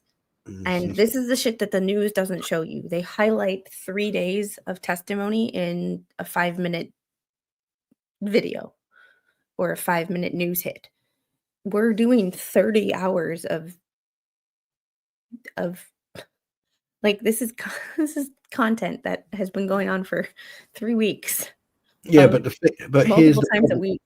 Right, here's the problem I've got. According to this, right, this is the difference in height between the CRJ and Pat 25. Okay, that's established. All right, fine. Let's move on to the next one. Approach speed of both aircraft coming towards each other. The closing distance, the approach speed between two vehicles is like when you've got 2 cars going head on, right? You've got the approach speed. All right. And this is one of those situations where I take note of this time of the day 3. I make a note of it. And then when we go through documents, we can pull up the document where it says speeds and we can compare. Right. Because you have to take into consideration, right, is that the approach speeds are going to be 4 times quicker than you think, because they're approaching each other. They're not going past behind each other or next to each other. They're going towards each other, right? But what gets me is the fact that how quick that aircraft descended in a couple of miles. But here's one thing: if you know that you've got an aircraft within your no, this is my no square, no, you can't touch me there type of thing. Okay, why the fuck didn't that CRJ pilot shit took a turn, right, just go on radio, aborting landing and then flight, and then obviously ascend? That I'm not saying he's to blame. I would honestly, my questions for that would be, they were flying from Wichita. So Kansas to DC is how many miles? How much fuel did they have left? Because they might not have had enough fuel to abort. Well, I mean, technically, I'm not sure the weight capacity and the fuel capacity of a CRJ 800. Right, can I just point something out? My mom would know. You're supposed to have enough fuel in your aircraft, right? Yeah, in case you have. Yeah, you're supposed to have enough fuel in your aircraft, right? And there's 3 levels where you then go down to obviously where you can declare the mayday, mayday, mayday, because then you're on fumes. You've got your emergency call out that you're on emergency fuel, right? And then I think there's something above that. So there's different steps when it comes to fuel. Now, if there was no mention of that, then he should have had enough fuel to abort the landing and then obviously circle, and then he'll get told to go to 3,000 feet and then, go into in a holding pattern. Well, Gail, they have enough. What I'm saying is they have enough fuel to land without an emergency. However, did they have enough fuel if they were to abort to go all the way around That's and get back in? Yeah. They're supposed to, but here's the thing. So a lot of shit is supposed to happen, but sometimes either that you didn't get an accurate fuel count, you had so many passengers, so you were overweight. You have to take into account when you fuel an aircraft, though, you have people and baggage. There's a reason the airline charges for baggage, is because the more weight that's on the plane, the more fuel you got to put in there, the heavier it is, the slower it goes. Yeah, but that's just with all due respect, right? That's and I mean this with the utmost respect. That is not an excuse, because at the end of the day, every aircraft should have enough fuel on board, or should have enough fuel on board. I'm playing devil's advocate. No, I get it, but I think the tables are turned this time, because at the end of the day, that aircraft should have enough fuel to do at least half an hour to 45 minutes, if need be, so they can divert to the next nearest airfield, or they can orbit. That's my argument. And here's the thing. No, I don't believe they could have dumped the fuel, because if you've ever listened to a plane that has to do an emergency landing that maybe just took off, like the plane that took off from LAX that needed to do an emergency landing that was flying to either DC or New York LaGuardia, it's obviously fueled for a cross-country flight. So planes have problems landing if they're too heavy. That's what we call an accident. So when you listen to a flight that is coming in for an emergency landing that maybe just took off and had engine issues and had to come back, they will tell ATC that they are too heavy. So they would have told ATC that they're too heavy and either had to dump fuel or something. You would have known. We would have known long ago. There's just, I agree with something, Gail, here. Something's hinky. Yeah, don't they have? Isn't it like? Don't they have? Just this is. I don't know. I'm just guessing now. If they have an emergency after takeoff, don't they have like a longer descent towards the airport, so they can actually make sure that? I think it's a speed thing because of the weight. That would be a question for my mother. Right. Okay. She would know. Or Mr. Squid. But more likely my mother, because Mr. Squid has been on the maintenance side and been the mechanic. My mom has been the gate agent who has to deal with aircraft coming back. So she would definitely know more than me on that subject. Like I said, I'm not an expert, but I know a few. Yeah.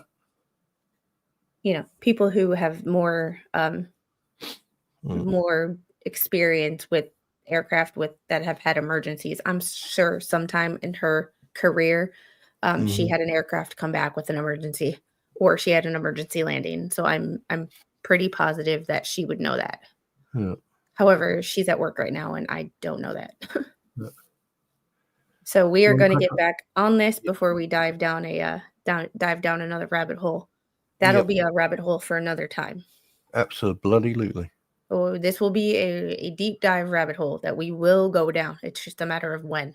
I'll bring my dry suit and my nitro. So your snorkel and your flip. Yep. Flippers. Yep. The image that I just got was not good. No, yeah, same here. Let's just move on, please, for the sake of. We want to test pilot. No, I was avionics. Mr. Squid was ordnance, and now he's structures. He would be better at that pilot shit than me. I was back of the aircraft, like avionics, like displays, all of that, radar, all that shit. Like all the shit that the pilot or that the air crew needed to get their job done, flying of the aircraft was not my problem. So, but yeah, Mama Squid, where are you? All right, but that is a time, and now we have some stuff to look into, and we have questions for a future stream. But this is why we spend time getting through all the boring shit, because then you get to stuff like this, and it's like it makes it all worth it. Yeah, I've We're enjoyed 500 feet this. per minute. And now at this Sorry. point, traffic. Now we have it changing to a traffic alert, and it changes to a solid yellow circle. Notice that the TA only is flashing. And Okay, I just have to preface this with a trigger warning. You won't hear anything on this audio. Obviously, it's the TCAS, but even though we joke and about the government being stupid and this investigation being utterly ridiculous and some of the things that I hate, we are respectful on this channel of the fact that 67 individuals, including a bunch of children, did lose their lives. Mm-hmm. So before I let this finish and they discuss what happened after the fact, we just have to remember that 67 people did lose their lives. And we are, even though we try to have fun and be entertaining, we are respectful of the fact that those people are no longer with us. the upper right-hand corner. Okay. And that was what was the range set for the pilot display, That's correct. That's what the pilot's display was set to, was a 10 Okay. nautical mile range. the captain. Yes. Um, Captain, I'm sorry. And then you also created a video at 5 nautical mile range for the co-pilot display. If we could play that as well, that is Delta and starting at time 120. Yeah, so the next video here is of the TCAS display set to 5 nautical miles. That was the first officers or co-pilots TCAS. And we're going to start this video a ways in because it doesn't get close enough to be shown up on the 5 nautical mile display until it gets to that point. So you'll first see this at the top of the 5 nautical mile. At that point, it will already be a blue diamond. You can start the video. And you can see it just coming into view.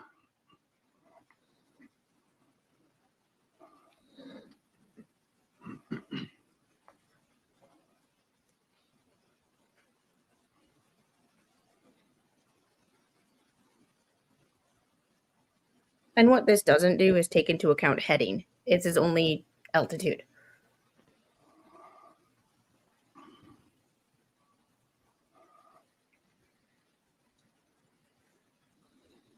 $400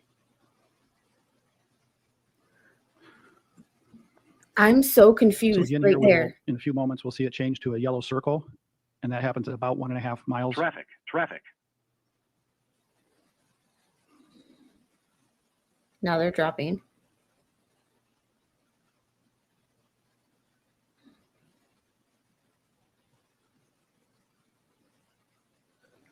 Okay.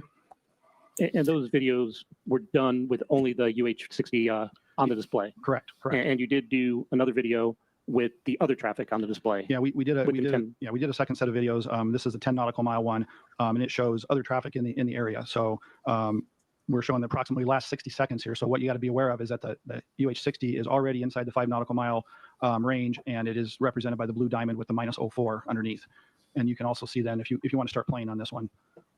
So you can see, so there's a couple other aircraft. There's one that's behind, and then there's one that is out in front at 10 nautical miles. Okay, now this is So again, we're everything. going to come in and we'll change to a yellow circle and have the traffic alert. Traffic. And then something I want to kind of highlight here is as we get closer, you're going to notice another bit of traffic pop up. That is a departure aircraft from, I'm not sure which runway, but from one of the runways at DCA. And you can see it pop up right there, and it's out in front and climbing.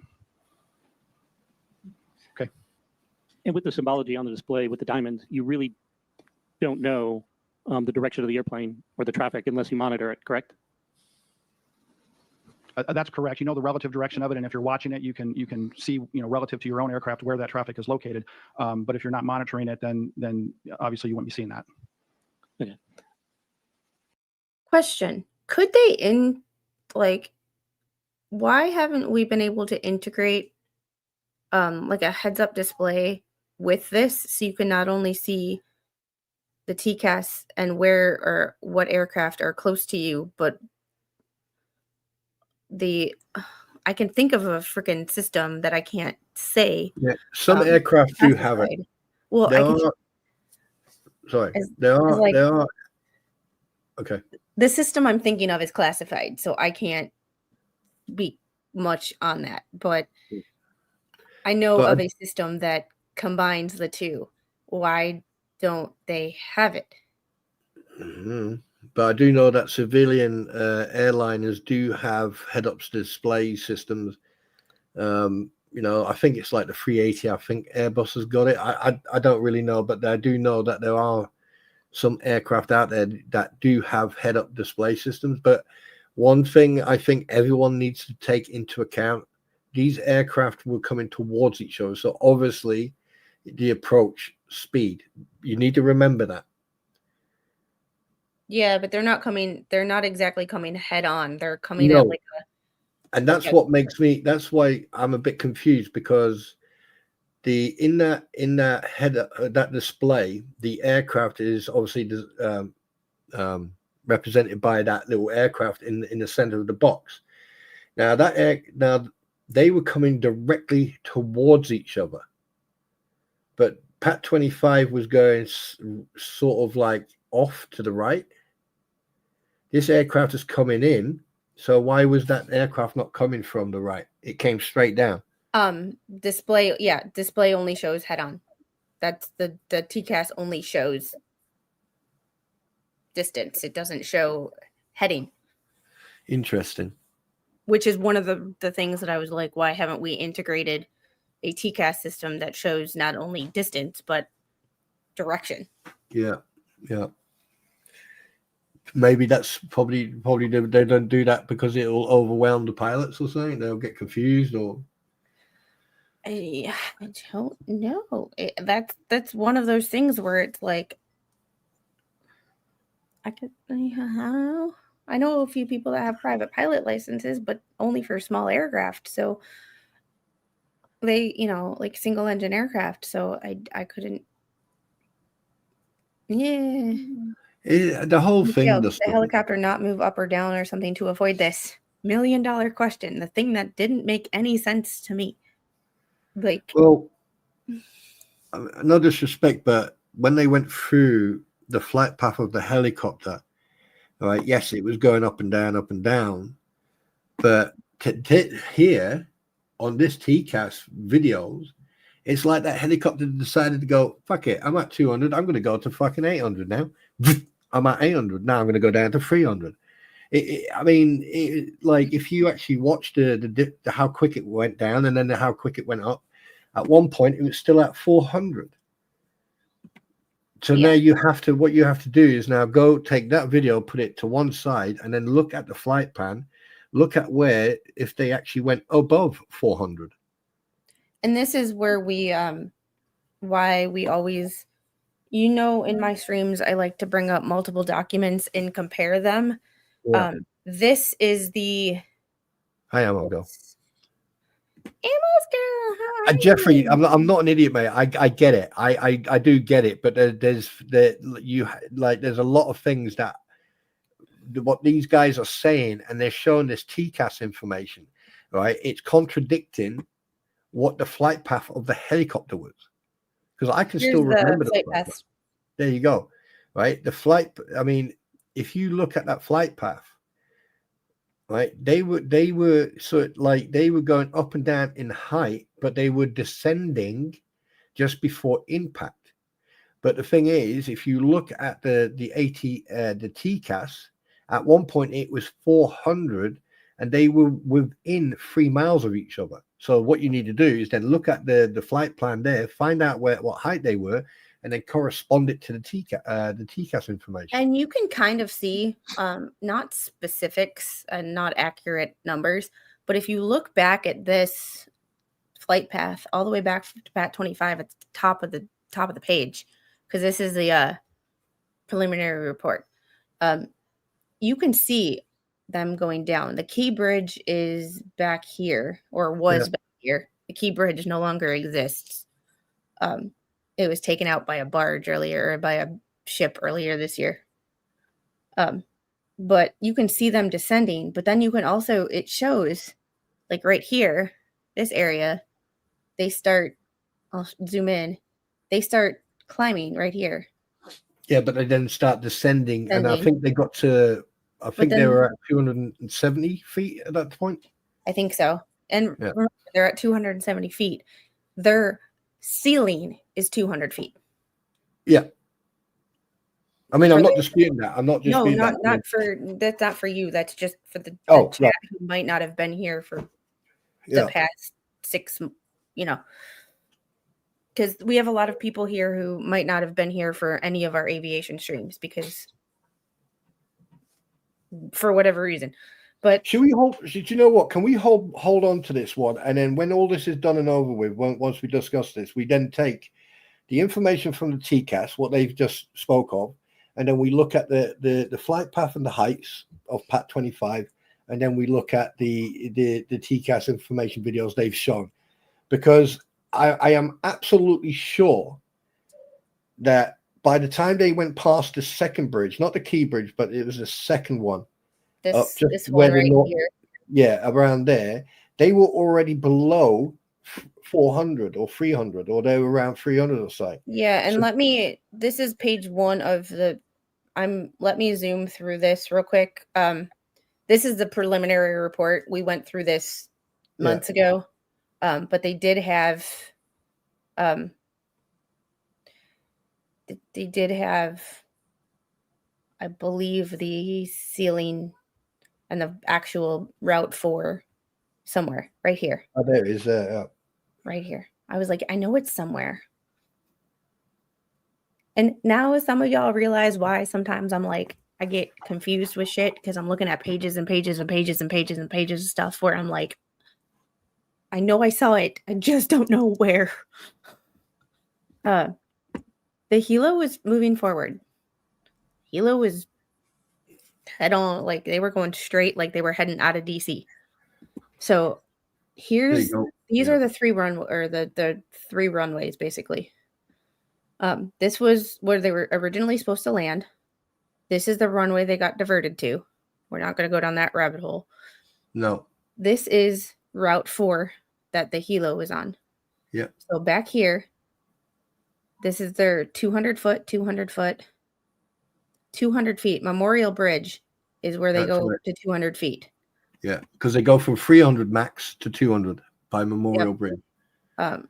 They go from 300 feet, and then by the Key Bridge is around 400 feet. Yeah. Somewhere back here is they go to 400 feet, but here is 300 feet. And I hope you guys can see my cursor. 300 feet. But after the Memorial Bridge, there is a ceiling at 200 feet. So all of this blue line right here, they are only supposed to be a maximum of 200 feet. They never, never, never got to 200 feet. They never got below 200 feet at all. No. And hey, Satori, The reason. there's too many bases in an area. They need to communicate between all of them and what their routes are. Yeah, and I've said this from the beginning, and I apologize if you've been here from the beginning and I just haven't, and I'm just forgetting. I've said this from the first time we ever talked about this.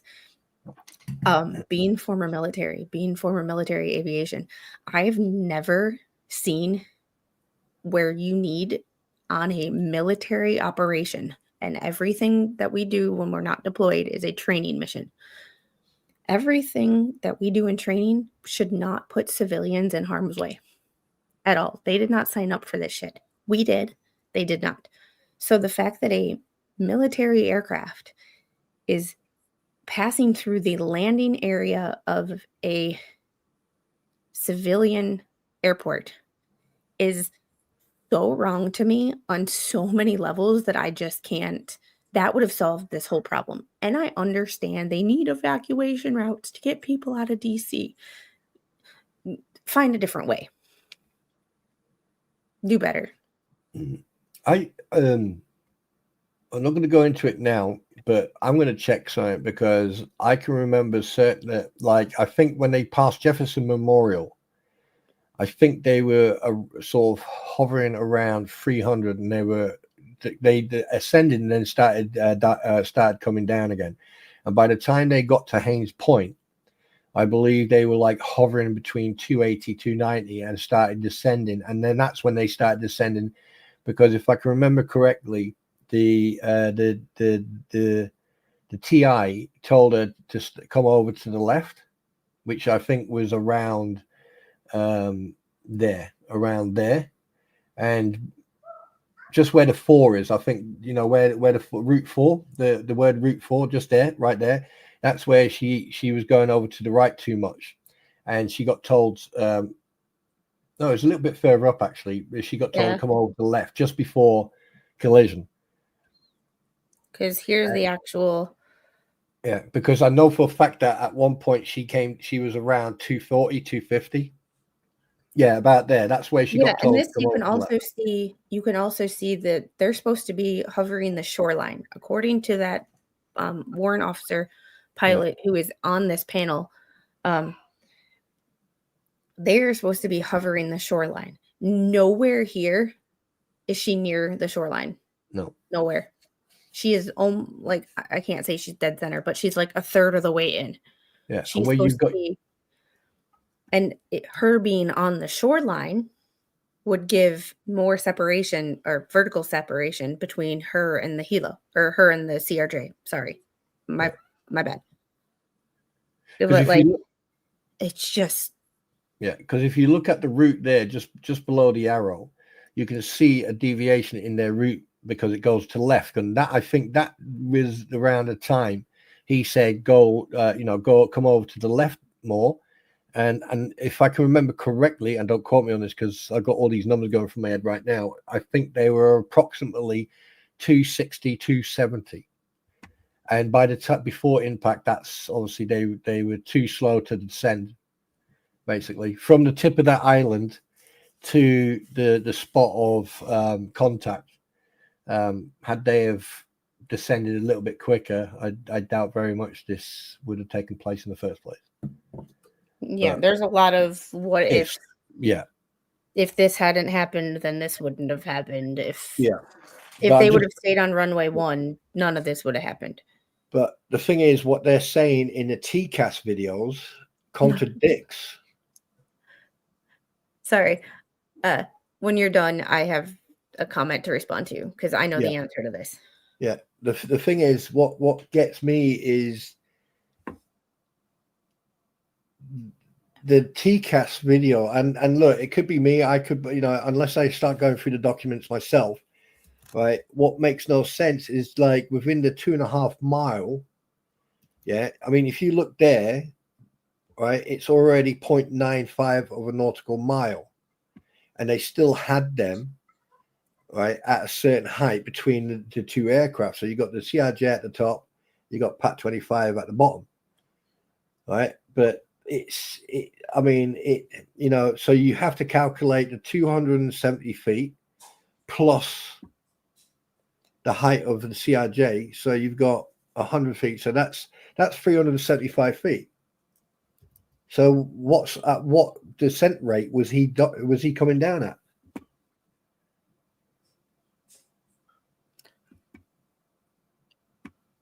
I think he was, if I'm remembering correctly from this preliminary report, he was exactly where he should have been. Oh yeah, the CRJ pilot. Yeah, I'm just saying that the descent rate. But we can talk about that some other time. So this right here, wasn't some passengers Russian delegates on the plane? Any idea of their importance? They were not Russian delegates. They were Russian figure skating coaches who have a son who was born here and is a U.S. citizen. They are legally here. They have legally been here from it's Yevgenia Shishkova and Vadim Namov. They have been here for years. Their son actually represents the U.S. Yeah, this wasn't a typical, leader of the Wagner group like he's playing with pop. No, it's not one of them things. They were heading from so this was the week of nationals, U.S. figure skating nationals in Wichita, Kansas. After nationals every year, they have a development camp for some of the highest level figure skaters in the country that get to meet with and work with Olympic level coaches that they might not otherwise get to work with. That is what they were doing there. They were all in Wichita, and all of these kids and their families were coming back to Skating Club of Delaware, the Skating Club of Boston, Skating Club of DC. All of these kids we're working with. So this is U.S. and Russian figure skating coaches or figure skaters among victims in the DC crash. These are the 2 Russian coaches that died. They died. Their son did not. Their son was not on the plane. He stayed back in, I believe he's in Boston. So they had since worked at the coaches at Training Club of Boston. So they've been in Boston for, their son is 18, I think. So they've been in Boston for a long time. They've been here. So. Yeah, they didn't have any political affiliation No. to anything, none whatsoever. Other They than were the coming fact back. that there's a whole Russian figure skating thing, but that's a topic for another day. That's a rabbit hole that y'all don't even have time for, because I could make 2 months of content every day on Russian figure skating and the drama. But yeah, more than a dozen of the 60 passengers on board were skaters, coaches, and their families, according to the Skating Club of Boston. So they were at the 2025 U.S. Figure Skating Championships in Boston, or in Wichita. So they were on their way back home from. These were our future Olympians. Yeah. Let's put it that way. These were our future. So if the U.S. sucks in figure skating for the next 20 years, you can blame the Army. So. Oh, by the way, guys, just for the record, you can now get extra large wipes from Huggies. Okay, so just so you know. So. There's an advert Yes, there. they are Russian citizens, but they're not representatives of the Russian government. They are U.S. figure skating. They're coaches who are represented the U.S. figure skating club or U.S. figure skating. So they moved to the U.S. in 1998.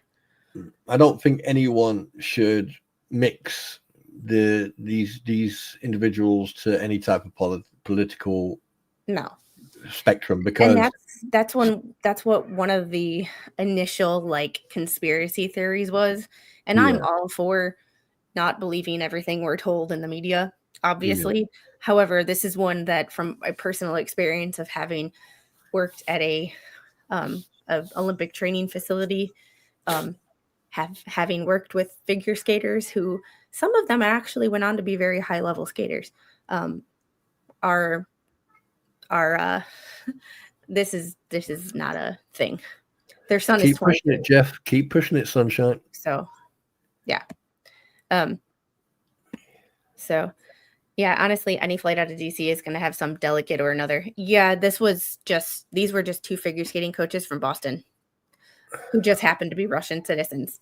I mean, Russian, like even when I lived in Milwaukee, we had 2 Russian coaches, because Russian coaches are like, if you want your kid to go to the Olympics, hire a Russian coach, because that's the way you get there.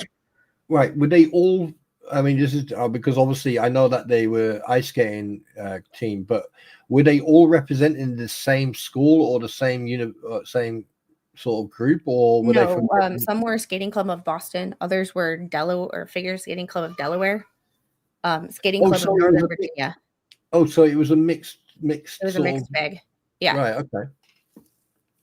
So their son Max was actually there in Wichita. He flew home Monday. I think this was a Tuesday or a Wednesday. This was Monday. He flew home on Monday. So he was already home. So, yeah. Oh, man, I tell you. It's a shit. I mean, like, I just wish when it comes to these NTSB reports, that they, would just stick to the facts and not, like, jump down this freaking rabbit hole about, the technical specifics of shit. That can happen in the next meeting.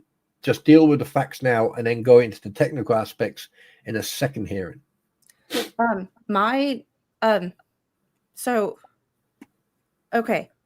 So here's one of my friends on Facebook. She is a world gold medalist with her husband. She's had a baby, but this is Alexa Canarum. This is my Facebook friend. So like, it's a small community. It's a very small community. So like, yeah. Like this is, so this is kind of one of those situations where it's like, I have personal knowledge of this, which is another reason that I wanted to get into this, because these were kids that if I would have stayed in Milwaukee, I might have knew. They might have come to skate Milwaukee sometime. So, and Dan Davis, I didn't miss your super chat. I just hadn't got there yet. Thank you for the $10 super chat. I just called my friend. He said he doesn't believe that they have planes anymore. He said he'd been about 12 years since he's seen one, but he'd give me a place to check. I would appreciate that. I do have plastic glue and the pieces. There's like 4 pieces to fix it. I just haven't. I don't have the most steady of hands, and I get nervous. So I'm scared to do it because I don't want to fuck it up. Because then I'll just make it worse. But so that was kind of a trying to make a touch of levity at Spawn's expense. Yeah. You have second cousins who are Olympic medalists, Barbara Ann Cochran and Billy Kidd. So we're going to get back to these. I'm being very nice and very kind at the moment. Okay. Otherwise, I would have fucking approached it differently. But anyway, we're going to get back into this. Yeah, I just think that like it's a shame really that we have to go through all this technical shite to actually find out the facts. It's they should have stopped with the explanation, the 2-hour explanation on what TCAS is, and just got to this. Give a 5-minute explanation on what TCAS is. Everybody there is an aeronautical engineer. Like the people in the audience and the people watching at home don't need a college level class breakdown of what TCAS is. The PowerPoint, in my opinion, although it was easy to follow, was just a little overboard. Like, we're not sitting in college. We're like, do you think that like J.H. Shorts, I think the train is about to leave the station. I think all cases start again. Yay! Do you think, I mean, this is my opinion, do you think there's a lot of scapegoating going on here right now? Yeah. Yeah. So. I think there's a lot of scapegoating to the CRJ, possibly because the pilots aren't there to defend themselves. And it's really ill. I mean, I really hate to speak ill of the dead, but one pilot is to blame, or one set of pilots is to blame, and the other is not.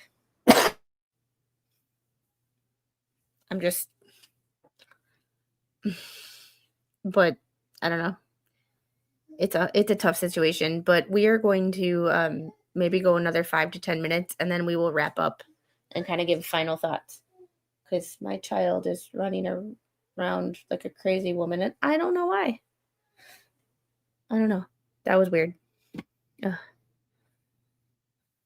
You can contact Pima Air and Space Museum here in Tucson. They have many models for sale. It is a CRJ 200 from Midwest Airlines. That's the hard part. You can find a CRJ. Finding a CRJ and it's Skymarks. Finding a CRJ is not hard. Finding a CRJ 200 with that airline, because that airline does not exist anymore. It was eaten up by Republic Airways and Frontier. But that's what makes it hard. So, but we're going to go about 10 more minutes and then give our kind of final thoughts and wrap up for the day. And we'll do this again next week. Yeah. But hopefully on the day we're supposed to do it. Yeah. And hopefully, knock on wood, even fake wood, my internet will be working. It's okay. There's also, this was a bearing TA where the traffic was shown. What is a non-bearing TA?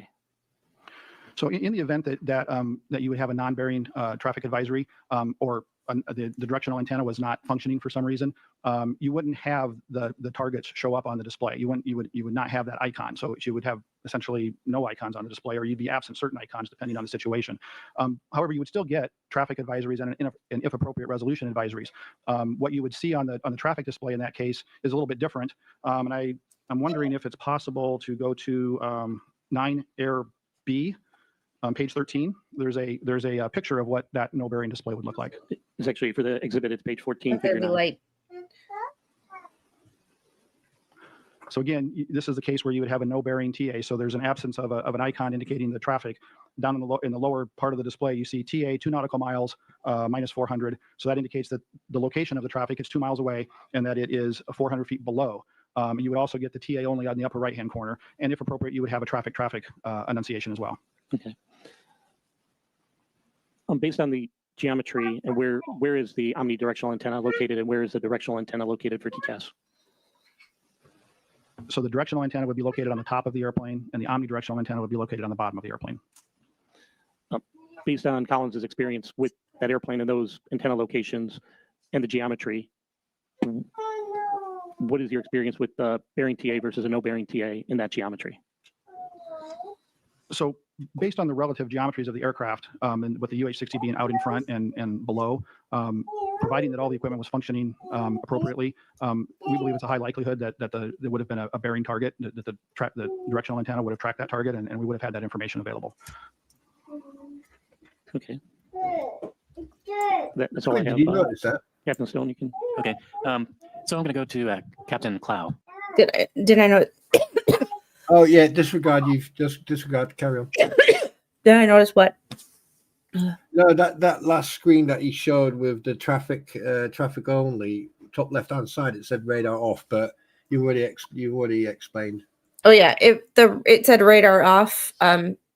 If it's just an example, obviously it's just an example. But if you don't have any radar, you would have no bearings. Sorry, to me that's. Yeah, I just thought I'd send you that in a private message. No, it's one of those situations. Thank you for at least pointing it out, because to me, that's one of those things where like it's common sense.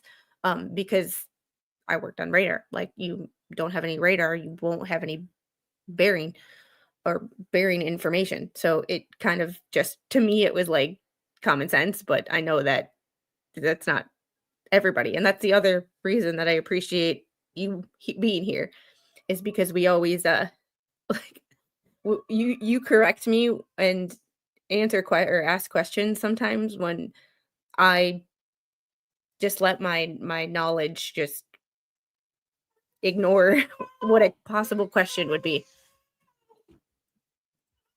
All right.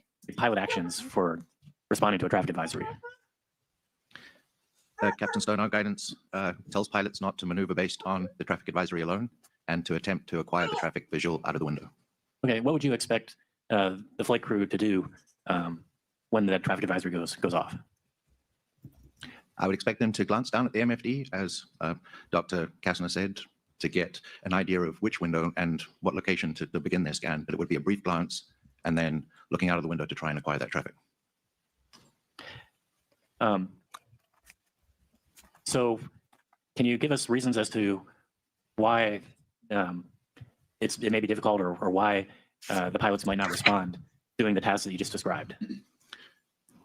Well, so if I could speak to the difficulty first. Again, as Dr. Kassner mentioned just earlier, that traffic coming straight towards you, which from the TCAS simulation we just watched, could have likely been where that traffic was. It's much more difficult to spot the traffic because there's no relative motion left to right, which would catch their attention. In terms of the reaction to the TA, first of all, I wouldn't necessarily expect a verbal response.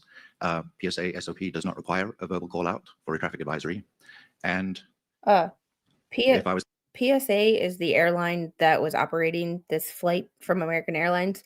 It's the actual airline. I don't know what it stands for. It's just PSA Airlines. And if you don't know what SOP is, welcome to my channel. It's standard operating procedure. I tend to use that a lot. the captain, pilot flying, and I saw the first officer lean forward in his seat and look out the window, I can see he's looking for traffic. Words would not be necessary it would be redundant at that point. I'd also like to state that this would have occurred at an extremely busy phase of flight. They would have had a number of other tasks that also needed to be prioritized. It is not possible to sit and stare and fixate on the looking for the traffic above all other priorities. Okay, and actually, I'm very glad you brought that up, because I want to ask about pilot workload with the task that the crew was doing at the time, and they were circling to land runway 33. And you helped us participate in a simulator study where we try to quantify the pilot workload difference between going straight into runway 1 and flying the circle runway 33. If we could bring up 2 Air F page 11, and as they're bringing that up, we had, unfortunately, it was not a full human factor study. We didn't have the time to do that. What we did is just a representative sample. We had 2 flight crews, and we just put them through, flying the approach, and had them evaluate how difficult it was to do the runway 33 approach versus the runway 1 approach. And actually, what I really want is not the Bedford scale; it's the results. All right, I have those handy, actually. As Captain Stone mentioned, the crews were both trained, fully qualified, and current in the airplane. They were pilots with BSA. One crew was quite familiar with the approach to runway 33. The other one was not. If you can put the scale up again, the first crew that was familiar with the approach and the airport, they rated the straight-in approach to runway 1 as a 2. So basically low workload. And the second crew rated it as a 1, also a very low workload. And the first crew was then asked to perform the runway 33 approach, which breaks off from the runway 1. And they rated, the captain rated the difficulty of that approach as a 4.5. And as you can see, that indicates sort of reduced capacity for additional tasks. And the first officer rated it a 3.5. When we played the ATC audio during these approaches, the ATC audio from the accident approach, the first crew rated it a 4.5 for the captain and a 3.5 for the first officer. And the second crew that was unfamiliar with the approach rated it a 5 for the captain and a 7 for the first officer. For the first crew, we actually paused the simulation at various points in the runway 33 approach and asked them to both rate the workload and comment on their activities, goals, and... Okay, my computer is being stupid, but this is where they're messing up again. But they're in the simulator, and I don't know if any of y'all followed the Miracle on the Hudson saga, and especially it was pointed out kind of accurately in the movie, surprisingly enough. What happens in the simulators doesn't always account for environmental factors and what is going through a pilot's head in an emergency. Mm-hmm. So when they say they ran these pilots through a crew that was familiar with the airport and a crew that was not through a simulator, my brain kind of goes, so what? When you say simulator, I'm like, yeah, yeah, Sully's the man. But it was like when they ran other crews through what the Miracle on the Hudson actually went through, they could make it back to the airport, or they could do this, or they could do that. Well, it doesn't actually account for environmental factors and the human factor of what a pilot experiences. And it's like, I can appreciate the fact that they did 2 crews, one familiar and one not.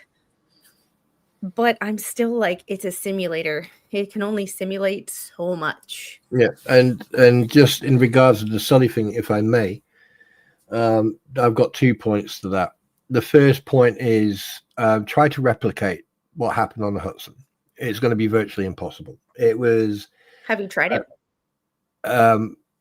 Exactly. No one has, because of it, and I'm talking about the losing both engines on the climb, being around buildings, considering everything that happens previously with the Twin Towers and everything else.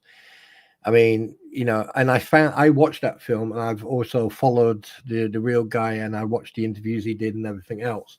And one specific sentence I enjoyed in the film was the fact that it said, right, let's stop pissing about here. Let's put the human factor into it.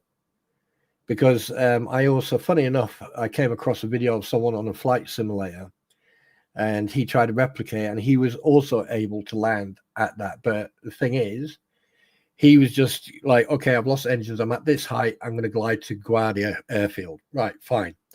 But he did not put in the human factor. I mean, in the film, you're sitting in a cockpit, and he realized, yeah, I'm not going to get back to the airfield because I'm dropping too quick. The human factor. Jeffrey also brought up a good point. The simulations knew the bird strike took place and was coming. Sully wasn't expecting it. So the pilots that were in the simulator knew what was going to happen. Exactly. So they kind of mentally prepared themselves, and that's the human factor. Yeah. And But that's a better way of putting it than I. Yeah. And the other thing is like any air crash or air incident that takes place where people can walk away, right, is a miracle in itself, because the thing is, there's no way you'll be able to replicate that what's just happened. Sully, for example, landing that plane on the Hudson River was by pure luck, and it was a miracle, because if you just, all you have to take into consideration, weather, wind, if the water was wavy, or if there was more, if the water wasn't as the way it was, so a lot of factors came into it. And I think that, like, the human factor, and then, but anyway, I could go on just for hours, like, about apparently flying a freaking plane with one pilot. I mean, come on. I knew I was destined to be in aviation something, because my dad used to play bombardier, and I was the bomb. So yeah, my dad was just have you heard about what they want to do to the passenger planes now? They want to turn it into a what do you call it? Sorry, my camera is going crazy because somebody found a light switch. Yeah, no, we're not. No. Rave going on. They want to what do you call it? Modular. They want to build modular aircraft. If there's an incident, right, the passengers are ejected in a capsule, and it will have multiple parachutes on it. And basically, as long as the passengers will be safe, but the plane, the cargo, and the pilots are like, bye bye. Everybody has epilepsy. So, oh my goodness. But on that note, it is 4:11. I think we're going to get going. Dan Davis, email me. I would really like to know how I can get my hands on that. Because that would be kind of awesome. This was supposed to be a CRJ, and someone told me about it. It was supposed to be a CRJ. Even the tracking information said CRJ. So I just think that they were screwing up. But I sat on it for a while, and I was like, I could return it, but I'm like, it's kind of cool. I'll just keep it. Hang on a minute. We've been at this for 2 hours. Yeah. 2 hours and 12 minutes and 40 seconds. No way. Set our watches. But anyway. Oh, they already have, Jeffrey. I'm gonna stop the. We'll start back on this. Simulator stuff with fresh ears. Yeah. And fresh brain power. Yeah, I'm not done with this now. What they said tonight, what they said about the TCAS and everything else, and about what about the vote. No, I am invested on this now. It is one of those situations where this is why sometimes you got to press through the boring shit, because you get to stuff like this and you're like, wait, hold up. Yeah. Well, I haven't had Resolute yet, so like, stop the presses. Like, we're gonna figure this out, and so we are going to we're going to figure it out. Yeah. So oh, Barbara, thank you. Sent me a link to aviation models. That's the one I have. Jeff put a code up there for the model, the actual model. Yep. Sent you the CRJ 200 Midwest. Actually, the what you sent me was the 717. So whatever that's the thing. The 717 seemed to be a thing. So because the link I clicked on sent me to a 717-200. 920 or 902 ME, 920 ME. Different tail number than the one I have here. Hmm. This is N902. This is N920. So anyway, totally different B17-200. Oh, look at 400 scale. They got all kinds of. They got all How's it kinds of hanging? jets. Hey, Dad. I need to talk to you actually. Uh-oh. No, Pop Squid, because he mentioned something about my merch store and what merch he would like to see in there, and that is on my to-do list to add more things because here was mentioned somebody mentioned it, and I'm sorry, I don't remember who at this point mentioned the derailment. Valor was talking about being derailed. I have derailed merch. I just started my stuff with like an intro merch store to see how people responded to it before I added more, and I just never added more. So I need to go back and add things. I think derailment of a stream is extremely important because that shows that we are human beings and that we can be easily distracted by people. Yes, and this right here. Imagine the stress of a pilot is similar to first responders. Just can't test stress response in a simulator. Yeah, Yep, that's true. You're That's a 100% really right. good point. Yeah. I Hang have on, let me. Gail, I have a derailed logo, but he asked for certain things, like certain cups or certain things, and he had mentioned it to me, and I didn't write it down. So what happens when I don't write it down? I forget. Just like I forget to text people back when they write me, and then I'm like, why didn't this person write me back? Oh, it's because I never actually responded to them. Can I turn my voice changer off now? Yes. Okay, hiya, it's me. Oh my god! I find No, this. read this comment, and then talk. I want tail 2, but I am a bit too old to start looking again. Oh my god! I can't believe I just read that fucker out loud as well. Oh my god! All right, guys. I want to see who is live. I'm gonna go with my derailment line yet. We've been derailed, never too old. Oh, Yeah, but the problem is where every time you take a step, if you like walking and every time you take a step, stop. We're going to see. Yes. And thanks y'all for hitting the like button. I appreciate it. Yes. Yeah, Wednesday, we're just about to get out of here. We've been at this for 2 hours and 17 minutes. However, it has been a wild. It started off kind of rough, but we got down a couple of rabbit holes. Is that why you're looking for larger wives? Jeffrey, get a fucking life. Leave me alone. Because right now I have us redirected to go to my stream for Monday, which is fact-checking court documents. So we're going to be going through some previous What the Hales documents in all of the cases, well, all of the cases that I have documents for, and comparing and contrasting facts. Wherever something takes us, we're going to be trying to do deep dives into phrases used, formatting, all of that fun stuff that we've kind of been looking at when we see a doc and we're like, that looks familiar, or that looks funny, or that sounds funny. Like we've heard that before. I swear I've read that same phrase before. We are also going to look if when our ever so fun pro se defendants, if they've stolen anything from Randy. Because I was thinking about that the other day, and I was like, not only are might they be having people write for them, but they are also using the same case law as Randy and trying to spin it their way.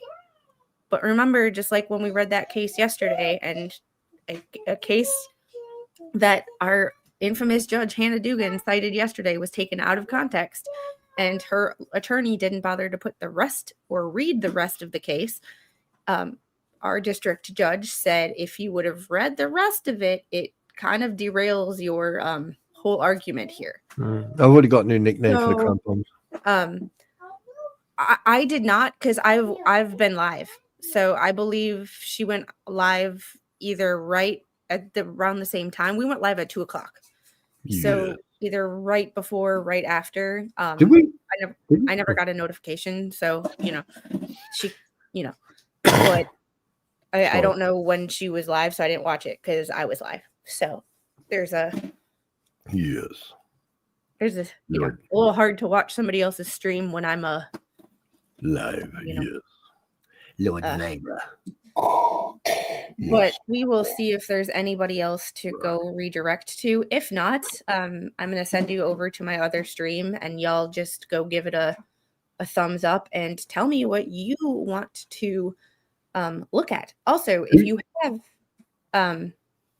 you have any tips or things that you think don't add up, let me know, because then we will. Y'all know we like to put. I have 2 screens, so we put documents on all these screens and compare. No. Why do I feel confused? You lost me at freaking what the hell? Say what? So Monday, I am doing if you would like a link, I am going to do a deep dive into all of the documents that I have from every case that I've been covering, going back all the way to the beginning, and seeing if we can find where things were copied and pasted, things were repeated, facts don't add up. Like, I don't know, someone claiming that they have no income in a Or bankruptcy. that some of the paperwork or some of the forms were actually put through AI, which quite a lot of them were. Yeah, but we're going to prove it and do what we can to prove it. Yeah, she sent viewers here when she ended her live, so she was live at the same time. I don't know when she started going live because I literally ate my lunch and hopped on the computer. So, And may I bring a cattle prod with me?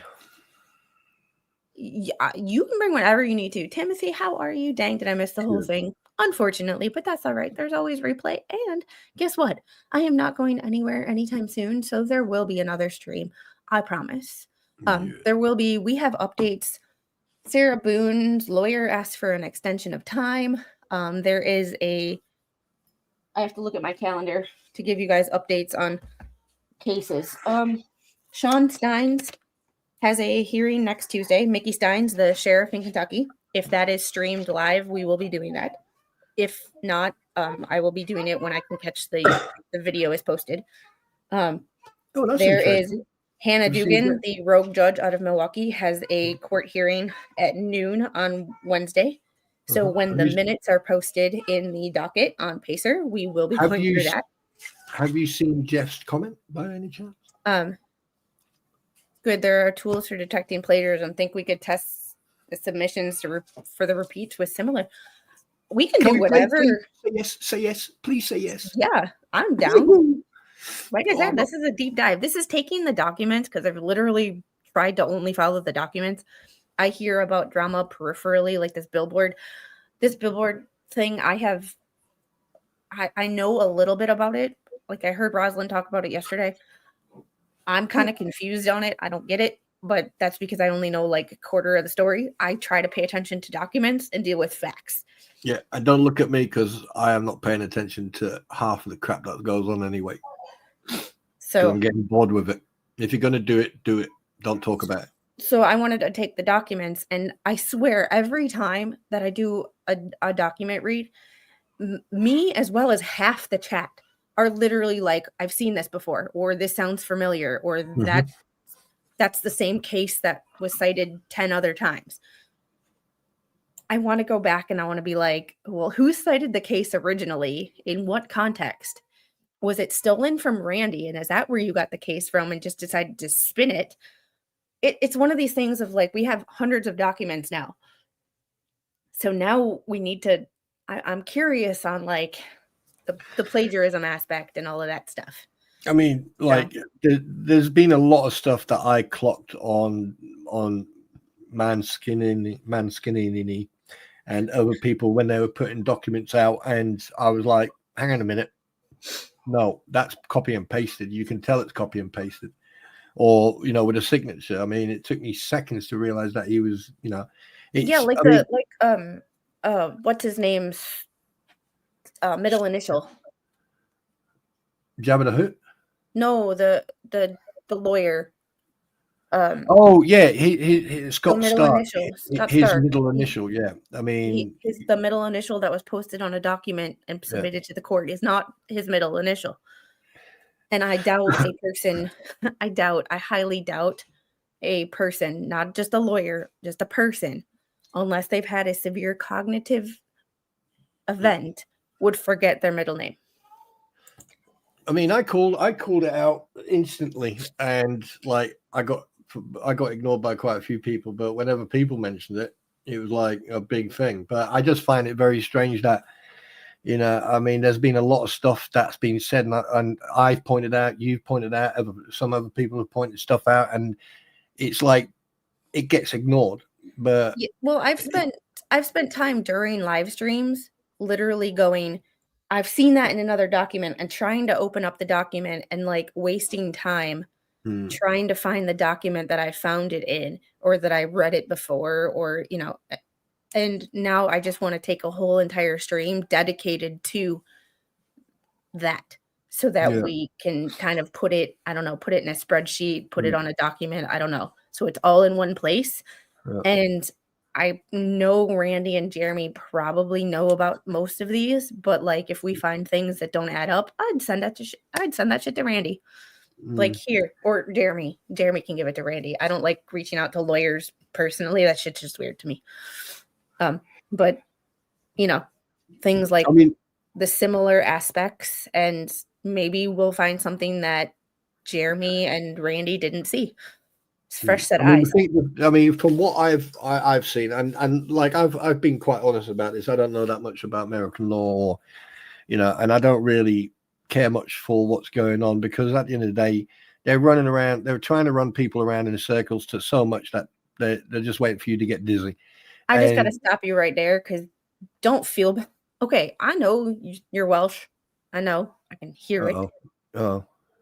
You always say, I don't know that much about American law. I wouldn't expect you to. You're not American. With that being said, there are people who live in this country who are following this case on both sides, who know absolutely nothing about American law, and they live here, and they are U.S. citizens. I was on Twitter today doing something, and something popped up on my like For You page, or like my home thing, and it was like National Guard cleaning up DC, and they were doing like gardening, and he was like, oh well, Trump, this is how ridiculous I think things are when you hate somebody so bad that you lose perspective. Like, you don't have to like Trump to be in my stream. You don't have to like Trump at all. I don't care. However, like when you say, well, soldiers shouldn't be doing gardening tasks, tell me you've never been in the military without telling me. You know how much like stupid, like Sandbags. I went out and swept a concrete floor. Sandbags. Like I went out and swept the concrete, not like a garage concrete, or not like the hangar bay, but like swept in front of the smoke deck. I swept just for the hell of it. So like, And polishing brass on the outside of a guard room. we didn't have any landscaping, because obviously we couldn't have pretty things in an airport. It didn't work like that. But like most of the people that I know that were in the Army did some sort of like garrison task where they, did something. They did some landscaping. I would go to a building and polish and strip and wax a floor for no fucking reason, because it was the CO of the base's building, and they needed it stripped and waxed, because it was stripped and waxed last week and it wasn't perfect. So we got to do it again. I mean, so like National Guard in DC doing gardening tasks, it's not an unusual thing. And for people to go, Trump's making the National Guard do DC's gardening. I'm like, that's not how that shit works. Tell me you've never been in the military without telling me. Yeah. And there's a lot of people out there, like, I mean, if you've ever been into a camp where you've got cobblestone as a road, and you have to sit down there with a knife and take out all the frickin' the grass in between the cobblestones because you got some high ranking visit coming, or perfect example there, painting the rocks white. Like, but it was spun in a way that it was like Trump is the bad guy, and these soldiers are doing gardening tasks when they should be doing. It's like some people in the comments were like, "What do you want them out going and killing people?" Like, that's like, what do you want them going to war? Like, no. Like, tell me you've never been in the military and done mundane cleanup tasks. Yeah, Like, we would do community service tasks in every country we went to. You could sign up. I think that Donald know. Trump should reinvent the Tango advert. The Tango advert used to be, if you don't know about the Tango advert here in the United Kingdom of Europe, go and research the Tango advert and you'll understand exactly what I'm talking about. I don't see anybody that is live right now. So I am going to redirect you over to my stream on Monday. Just go give it a heads up. Go give it a like and hit that notify me. Because if you go to my stream and you hit that notify me, you'll get a notification for sure when I go live on Monday. So it's just one of those, like, picking up cigarette butts was the worst. Yeah, I hated that shit. Like, I can strip and wax a P-way like nobody's business. Couldn't do that shit now, but I could do it then.